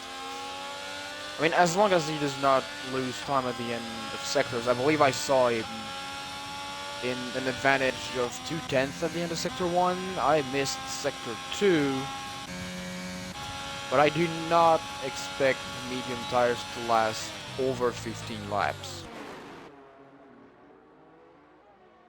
So Zola has Swisser's got gonna by go. Flavor now. Swisser's gonna dive down pit lane either now or next lap.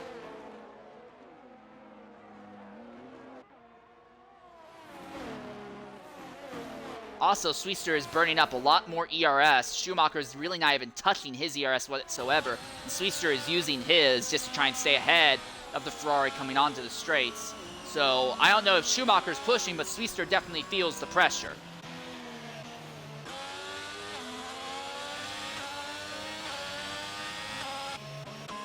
Herbago now in 6th position. He can look 4 seconds up the road, and that will be Flavor, the first of the two Ferraris he needs to overtake. Zola continues to run behind his teammate Dr. Phil, but we know Phil will have to pit sooner rather than later, so Zola will inherit third shortly.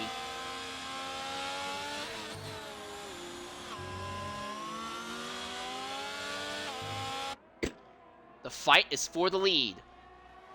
Schumacher, 90% ERS, I think, by the time, 89% ERS, 91% ERS, while Swiester is still at 46. So Schumacher has way more ERS. He still has DRS, and he has tires that are going to last better. I believe Schumacher, rather than looking at his lap time, is looking at the gap between him and Dr. Phil in third, and I believe that gap is extending lap by lap.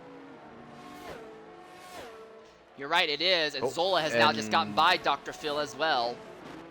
And that's brought Flavor back. And I called it, Swister on pit lane. All right, so that means Schumacher now gets to lead all by himself without issue, and Zola will inherit second. Dr. Phil now going to be under pressure from Flavor. Dr. Phil's tires have likely eclipsed the ideal range. Oh, Jay LeMond also on the road, as well as Mercedes. So this will promote Dragonborn for the moment back into the points-paying positions then. And the McLarens now run 5th and 6th on track.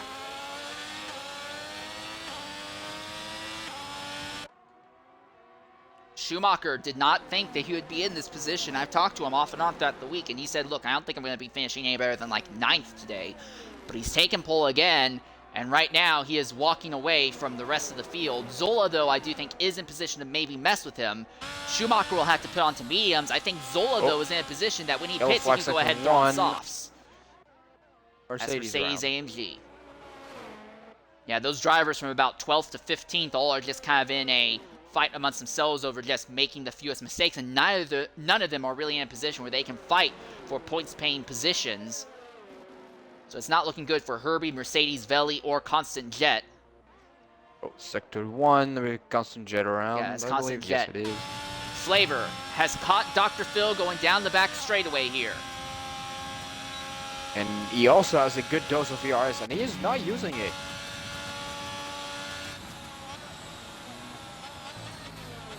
Mediums 12 laps old on the Red Bull of Dr. Phil. We're seeing Dr. Phil do the exact same strategy he did at Suzuka defending against Flavor. He brakes excessively early. I do mean excessively early going into the braking zones. And it's forcing Flavor to have to run way off the racing line because he has no idea where Dr. Phil is going to plant his way slower car entering the corners. Meerkat has just gone by his teammate Herbago. And that's weird because Meerkat should be on worse tires considering that Meerkat has had a spin and his medium should be past the peak. Is that Herbie? Sector 3, Herbie's It is. Was it a little bit of help from Jay LeBend? Because I saw both of them on the map. It may have been the case. Well, Flavor needs to get by Dr. Phil quickly because Mantic Meerkat in 5th is closing on that fight with speed. Dr. Phil has completely lost touch with his teammate Zola, though. Schumacher and Zola are in a zone of their own today.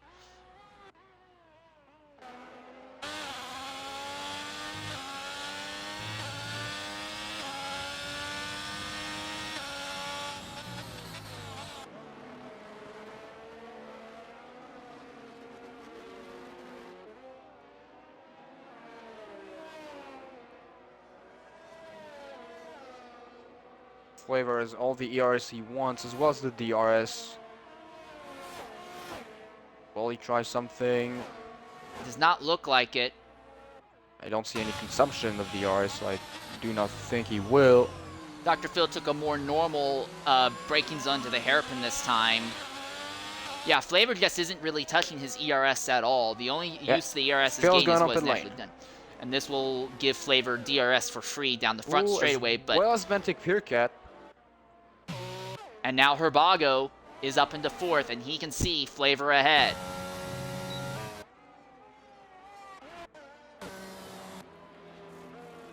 They put on hards on Dr. Phil, which is anticipated. And Sweester has just set the fastest lap of the day on hard tires, 137.544.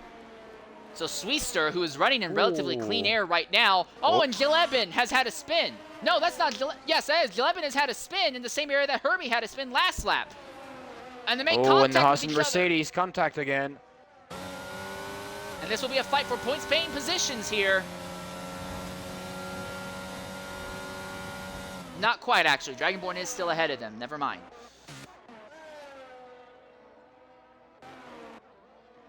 Flavor needs to start dumping some ERS so he can stay away from Herbago. Because if Herbago catches him, I think Herbago is going to blitz him without issue.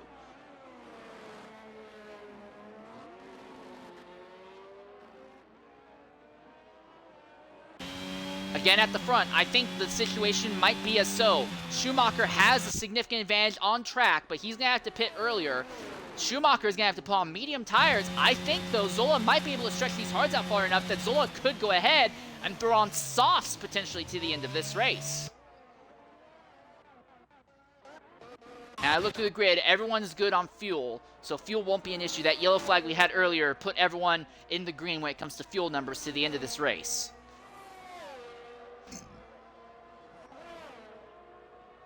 Flavor now finally starting to use a bit of his ERS on the front straightaway. Herbago has basically no ERS pretty much. He is in single digits in that right now. But Herbago has a slight tire life advantage. Also, I want to point out Diggity, who's 5th. He had to pit extremely early on to repair damage. He is on medium tires, but he'll have to pit. Excuse me. He'll have to pit at some point and throw on a different set, so it's not looking very good for Diggity. Hero Gemini is actually setting herself up to potentially get another 6th or 7th place finish, depending on how quickly Sweester and Dr. Phil can turn laps.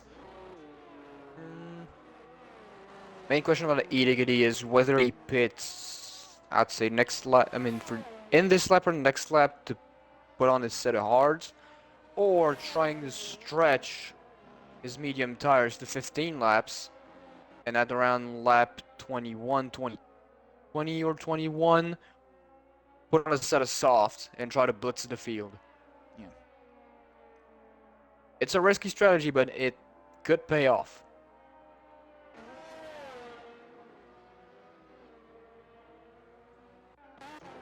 Jalebin making a move on AK Herbie. This is for the 11th position as they're going through Sector 2 here. Jalebin has the advantage in tire life, but both these drivers just made a lot of mistakes. Right now, it seems like the drivers in the top 10 are pretty much guaranteed to finish top 10 as long as they don't have any accidents. Dragonborn in 10th has been a little bit accident prone early on, but he's in clean air now and is actually saying extremely fast, competent laps, and Flavor is pitted, so that gives Herbago into 3rd now. And Diggity's pitting. Oh, so this is great news. No, that is Flavor on pit lane. Yeah, so Sweester now goes up into 4th, and Hero Gemini goes into 5th. Sweester's fight is with Diggity's in Schumacher. stands as well. Yellow flag, Herbie! Mediums again? Herbie has crashed out. Herbie's ran to the back of Jalebin, and the yellow flag is out on track. The yellow flag is out. Ooh.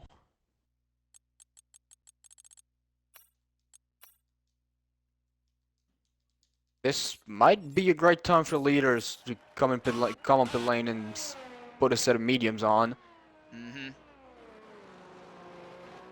This is also great news for Constant Jet and Veli because they were both at risk of going a lap down at the pace that the leaders were going. They will now cycle back up to the rear of the grid. Also, Jalebin, they went ahead and they've thrown on a set of medium tires for him. Veli, they're going to pit as well. I imagine Constant Jet will consider pitting for another set of mediums, and Schumacher is going to hold on to the lead. He has this massive advantage over everyone else. Yeah, Schumacher can jump onto whatever tire he wants, and he'll be fine.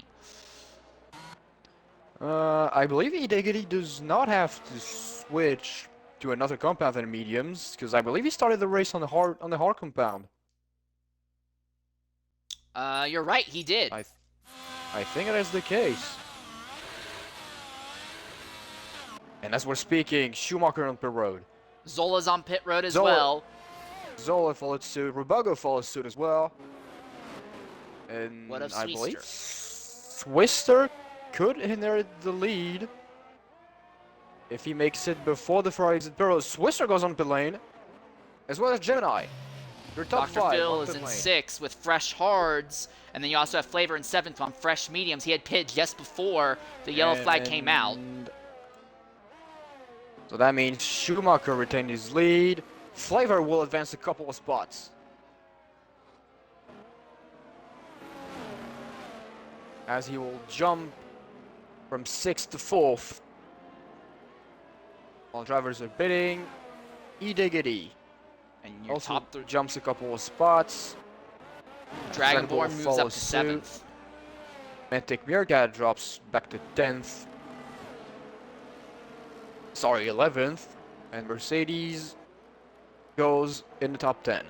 Dr. Phil, a real bold strategy in that camp. They have thrown on soft tires on that Red Bull. And we're going to likely restart with 8-9 laps to go. I don't know how good those softs are going to be. As well as Constant Jet at the back. Ooh, this is looking tight.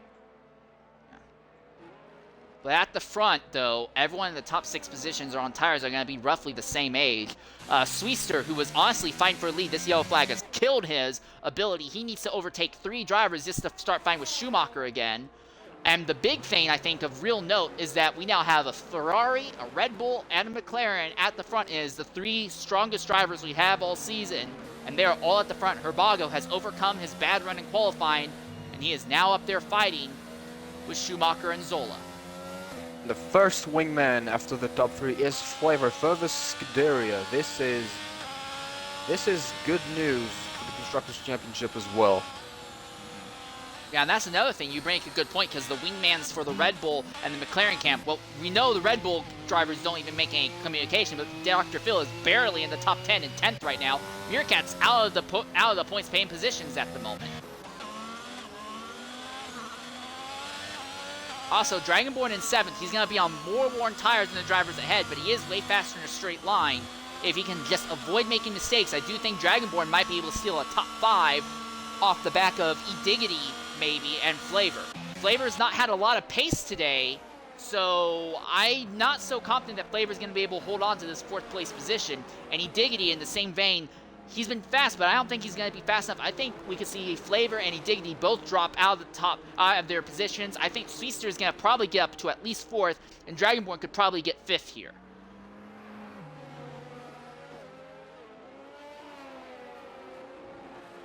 The driver who's really going to need some chaos is going to be paging Dr. Phil.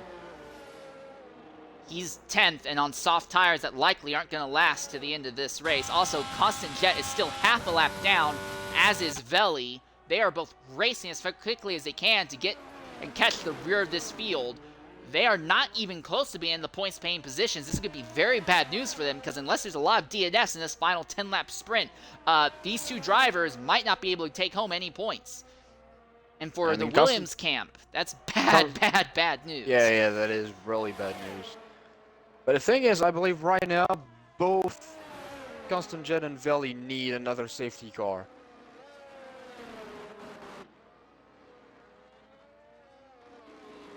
Is it something that I wish for? I do not wish specifically for another safety car. I just wish for my man Veli to finish 8th. Just so he can get 4 points and round up to 100 points for Williams in the Constructors' Championship. Yeah, even a 9th place finish would be 2 points, and that would mean he only needs to finish 9th or 10th next week as well. And also the fact that he cannot rely on Imperium, his second man, earn. Well, the good news for Veli and Constant Jet is that we're staying another lap under the safety car. This also will help out paging Dr. Phil because that means his tires will not die as quickly as anticipated, so he could still end up being way faster to the end of this race than everyone ahead.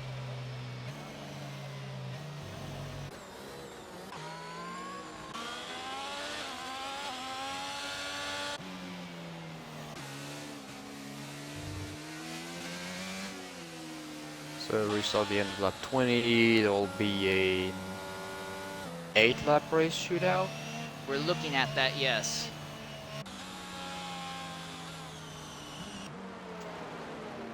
So here's some bad news for Flavor. So Flavor was one of those drivers that yesterday was at risk of running out. He didn't run out because he got crashed out in the last 10 laps of the race. But Flavor was a lap and a half down all day yesterday. I think he overreacted. Now that car is incredibly overweight. I'm looking at his steering wheel. It's saying that he has 4 laps more fuel in the car than necessary. So yeah, Flavor extremely overweight right now. I think he's going to probably end up dropping a bunch of positions just due to being so overloaded with fuel right now.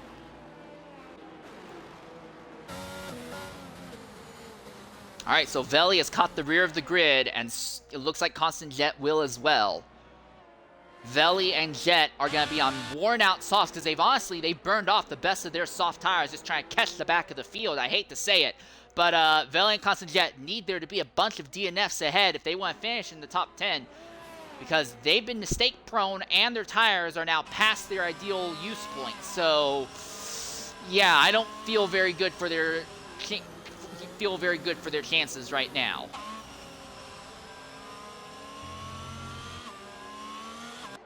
Oh, safety car in this lap. All right, Schumacher will lead the field to the green flag. Zola will be second. So how does Schumacher bunch the field up, and how does Zola and Herbago in third respond?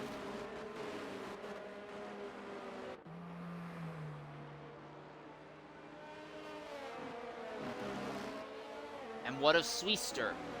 If the leaders don't have a great run, I think Swister may still be in it for the race win. Also, thus far in this race, nobody has gotten time penalties for track violations. So everyone is where they actually are as it stands. Now that could probably change, obviously, in these closing 8 laps, but right now it's looking very, very tight. And the fact that both Dragonborn and Valley could serve their, I believe, both 5-second time penalty is also a game changer. On my screen, it says that they served those time penalties in the pits already, so they've been removed from my screen. Yeah. All right, Schumacher accelerates into the last corner. Flavor is not going to have a great run. Zola, though, did not let Schumacher catch him unaware. Zola is closing on the Ferrari down the front straightaway.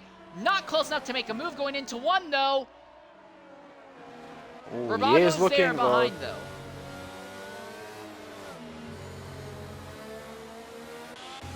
Flavor has already fallen more than a second and a half off the leaders. That car is incredibly overweight, and Swister is putting pressure on the number 2 Ferrari. Dragonborn's got by Diggity. Diggity has had a big accident. He's crashed out, and Mercedes is involved as well. Dr. Phil is involved as well. Meerkat is passed. We stay green for some reason. And Veli is knocking at the door, the points door, and he is past Jalabend. Oh, sorry, they're still fighting side by side. Who's gonna give in? Contact between Williams and Haas. Veli's in the points. And now here comes Constant Jet on the Haas driver. And also Veli is now saying his sights on Mercedes AMG around the outside. Again, Mercedes doesn't have a front wing. Veli's in 9th. That would be 2 points, half of what Mercedes needs to hit that triple-digit number. Veli has the tire compound advantage. If he can catch Mantic Meerkat ahead. Mantic Meerkat has just gotten by Hero Gemini, though, coming down the back straightaway. DRS will be on, I believe, at the beginning of lap 23. As Swister as well has his nose in the gearbox of Flavor. He is looking. Schumacher gets fastest lap. 36.5. I won't lie, though. I do anticipate Schumacher maybe lose fastest lap to Zola or Herbago or something. All right, and coming to the party now is E-Diggity. E-Diggity, go ahead, include your audio. Big accident there on the restart. What happened? Just trying to keep my speed up to try to get around that AI car. Wanted to get around him quick before I got caught from behind, and I just gave it a little too much gas. Pretty pissed off. Rough circumstance. Hate to see that happen. 1 race left. You'll be Miami next week. Do you think you can rebound and cap the season off with a good run there? I definitely hope to, man. I'll try. That's for sure. All right. Well, thanks for jumping in and talking with us. Shame to see you taken out like this. Appreciate you, buddy. Take care. All right. So I'm watching this. I'm watching a bunch of different fights on the track, but the main one that has my focus is Swister on Flavor. Flavor is utilizing his ERS with aggression, and Swister is really not. I think Swister is going to have this fight advantage once DRS kicks in by a massive amount. Also want to point out that Schumacher has eclipsed himself from 2nd place, and now Zola is in the threat from Herbago. Oh, wow. Swister's going to make this move on Flavor going down the back straightaway. He's going to make this overtake stick without needing DRS.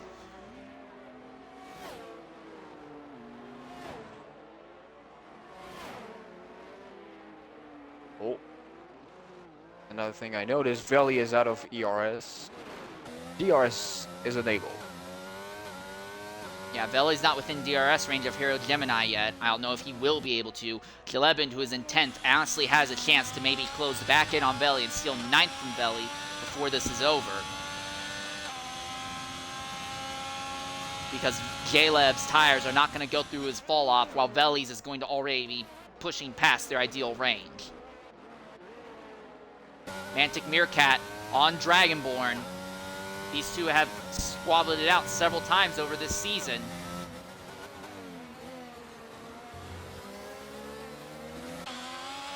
Dragonborn has a car that will be faster in a straight line, but Meerkat will be more adept here in Sector 2. Also, Meerkat will have DRS, and I do think the McLarens will run a low enough wing package that they could still, with DRS, close in on Dragonborn in a straight line.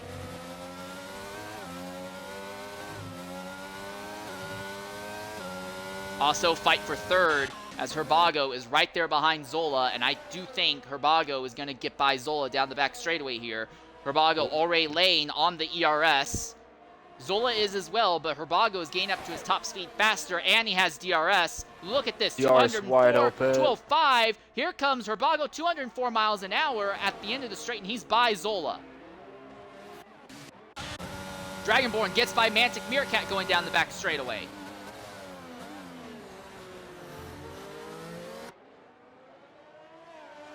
And as long as these two keep fighting, that will help Flavor out, because Flavor... Oh, Herbago's just at the fastest lap. I told you, I expected someone would end up taking fastest lap from Schumacher. It looks like it could end up being...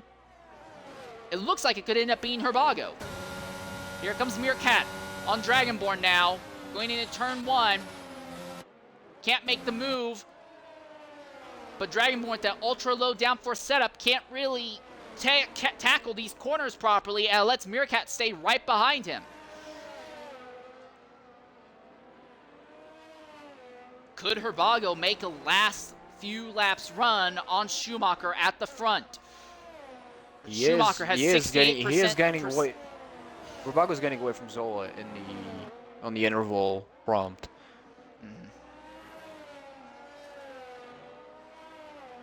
And Herbago could come back from running 2 laps without a front wing to win this race potentially. Dragonborn keeping Mantic Meerkat behind him at the moment in the fight for 6. Dragonborn fighting to try and get for 5th in Drivers' Championship. Meerkat's trying to fight for a Manufacturer's title.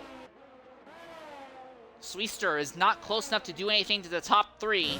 And Herbago is within DRS range of Schumacher. We have a fight for this race win on our hands, folks. As I'm watching at the back, Dragonborn and Mantic Meerkat, both of them laying on the ERS.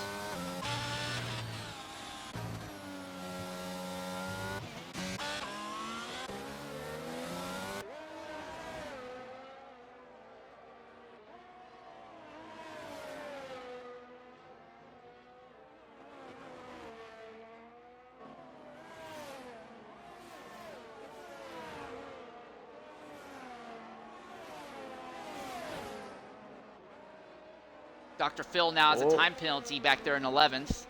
And Constant Jet has to pit out of 12th, so he's not really going to be able to take advantage of it. Meerkat looking to the outside of Dragonborn, but can't make it stick.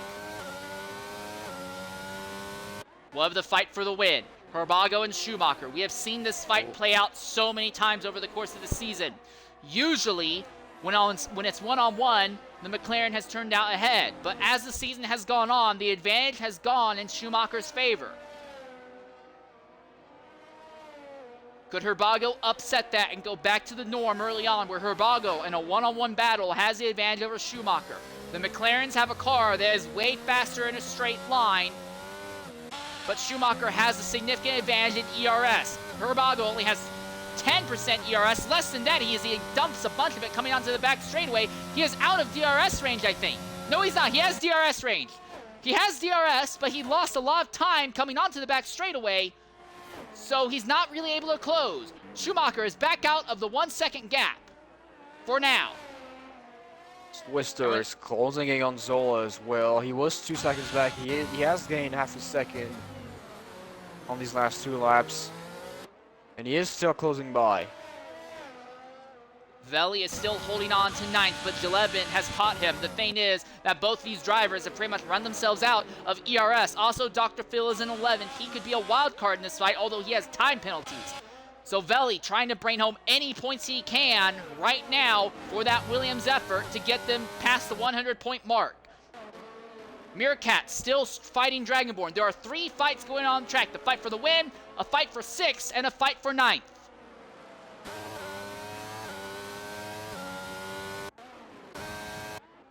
Jelebin's gotten by Veli. Yeah, the soft tires on that Williams have completely died. Nothing that he can do to fight back.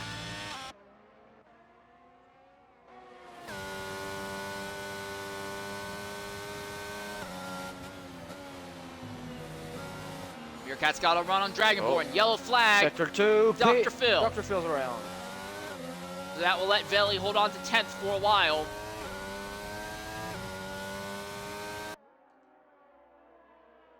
At the front, Herbago. Is he within DRS range? No, he was not within DRS range. He's closer, but he's not within DRS range. It'll be 2 laps to go at the line. Meerkat has DRS on Dragonborn. Dragonborn defends the extreme inside to deny draft to the McLaren. And it works. With no draft, the McLaren, even with DRS, actually loses time to the Haas.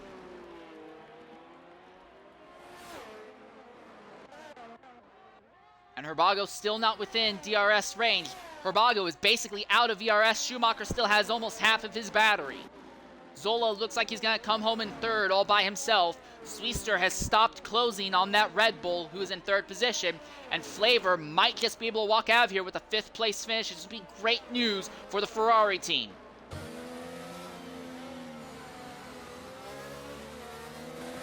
Herbago now back within a second.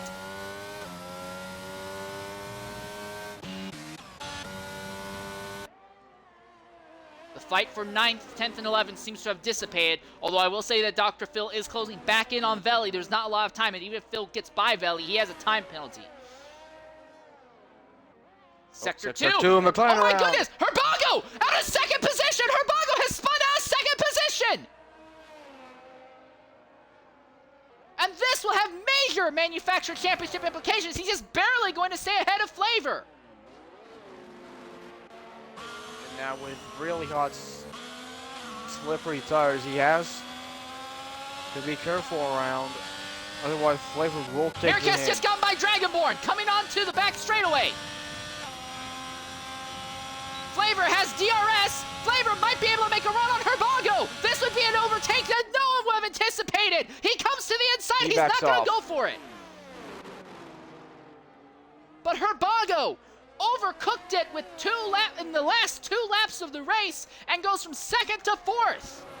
White flags waving.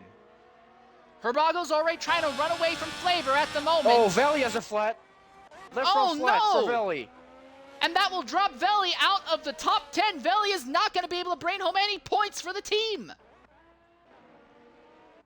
But this also means that paging Dr. Phil, who is 10th, might also be at risk of blasting a tire here at the end as well. Schumacher will win by a 4-second margin over Zola. Swiester is going to come back with a 3rd place finish. Herbago can't seem to get away from Flavor. Oh, and looks like Veli will try to complete the last lap with 3 wheels.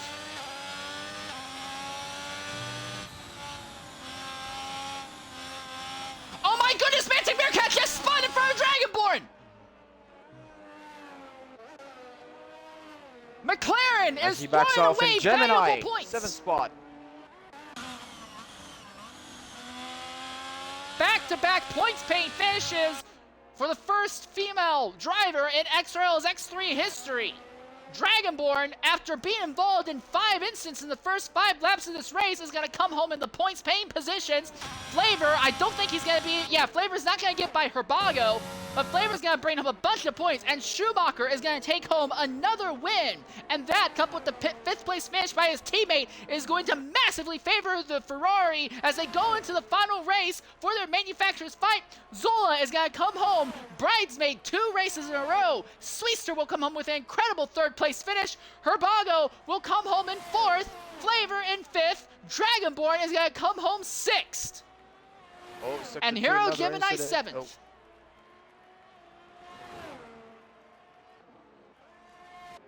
Mantic Meerkat 8th, Jalebin will come home 9th, and Dr. Phil, his tires will not go down by the looks of it. He will come home in 10th. Constant Jet will come home 11th.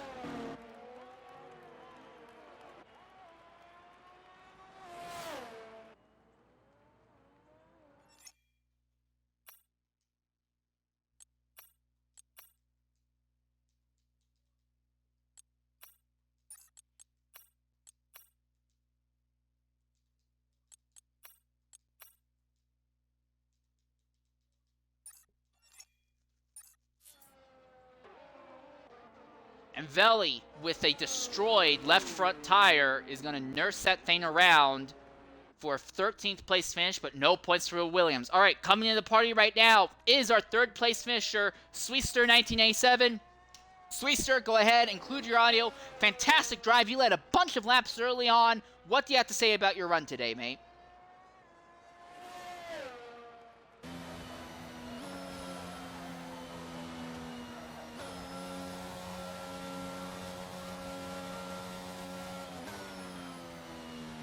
All right, great job, mate. 1 race left next week at Miami. Will you show up at Miami? Do you think you can steal the win there?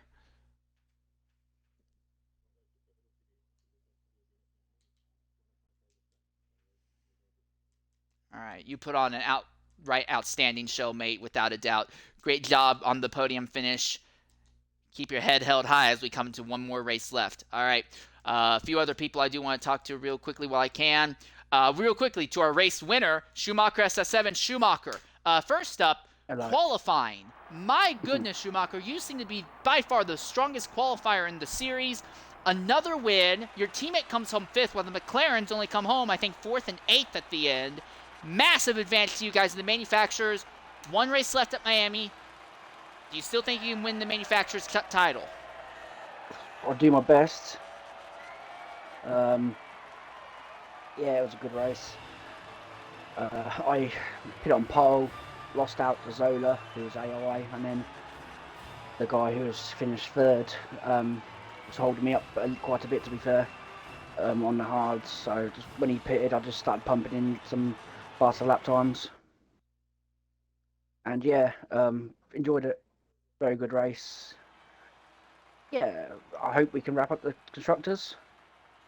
You never know, stuff might go our way. You just got to wait and see. But yeah, it's going to be a good season. So let's see what happens. All right. Well, 1 more race. Do you think you can steal another victory before the season is over also? Because that's another thing to consider also. You've gone on a tear of winning races in this back half of the season. Do you think you can steal another victory?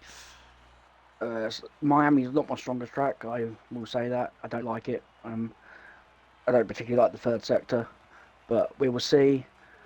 It felt all right. It felt connected. The setup I only got today because as you haven't seen the practices, the back end was kicking out a lot, so I had to go really high wings. I was running 20, 25 wings, and everyone else was running a lot lower. But I was getting the gap in the corners and just getting away from. Then they were closing up on the straight, so it worked. So yeah, but pleased with it. All right. Great job out there, mate. You can definitely hold your head up high. All right, we'll now talk with our 2nd place finisher, Zola. Zola, you come home, bridesmaid 2 races in a row. And speaking of bridesmaid, you now go up into 2nd again in the Drivers' Championship after Herbago spun himself out in front of you. You will now be back ahead of him in drivers' points. Really intense fight in this race, really intense fight in the championship. Which one do you want to talk about first, Zola? Well, there's not really a fight for championship, as I said before. There's only really for the number 1 spot, and that was it. No other real fight for the championship. As second, who remembers people in 2nd place? I do.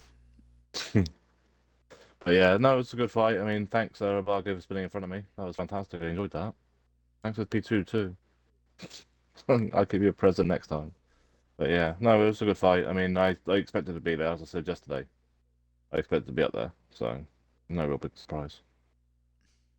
All right, 1 more race later on today for the X2. Will you run in that race, and do you think you can maybe make it 3 podiums in a row over the weekend? No, I don't know if I get a podium later on, but I should be. Hopefully, if I get left alone, I might have a top 6 or 7. The guys in there, I know there's about 4 guys in there that'll probably be top 4, so I'd probably be about 8 or 9, probably. All right, well, great job out there, mate. Bringing it Good night. home. Thank you, guys. All right, Hero See you Gemini later. jumped into the party and then dropped out. We're going to try and get them back into the party real quickly. But if they did not jump back in, then shortly we will close out the broadcast here. But yeah, a very interesting race here at China, to say the least. Peasy, 1 race left next week at Miami. Oh, 1 minute. Hold up. Hero Gemini coming back into the party. Gemini, go ahead, include your audio. Fantastic drive today. What do you have to say about your run out there?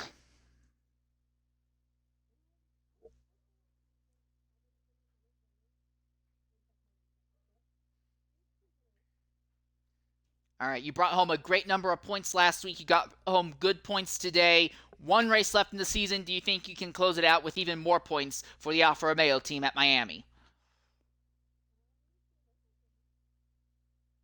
As far as we're concerned for the Constructors' Championship, you finishing, I believe that was 7th, if I do be correct, Yes, it would be and none of the 7th. Mercedes, and none of the Mercedes finishing in the points. You got the lead on them in the Constructors' Championship. So that is a big plus. And speaking about the Constructors' Championship, the swing for the lead for the Constructors' Championship goes for Ferrari with a 13 points advantage at the end of this race. All right, incredible stuff. Anyways, thank you once again, Gemini, for jumping in. We look forward to maybe being able to talk with you again next week. And with that in mind, that'll pretty much wrap up our broadcast here from China. In 1 week's time, it will be the season finale at Miami. Manufacturers Championship still up for play. A lot of fights still up in play. This will be really exciting to the end. I will still be here, though, in about an hour's time to cover the X2 race because there are still championships on the line there as well. Drivers' Championship still in play for the X2 event. But until next time, I've been your host, Insane Leader 13. I was joined once again by my good friend and colleague, PC Frankfurt Man. Until next time, thank you and goodbye.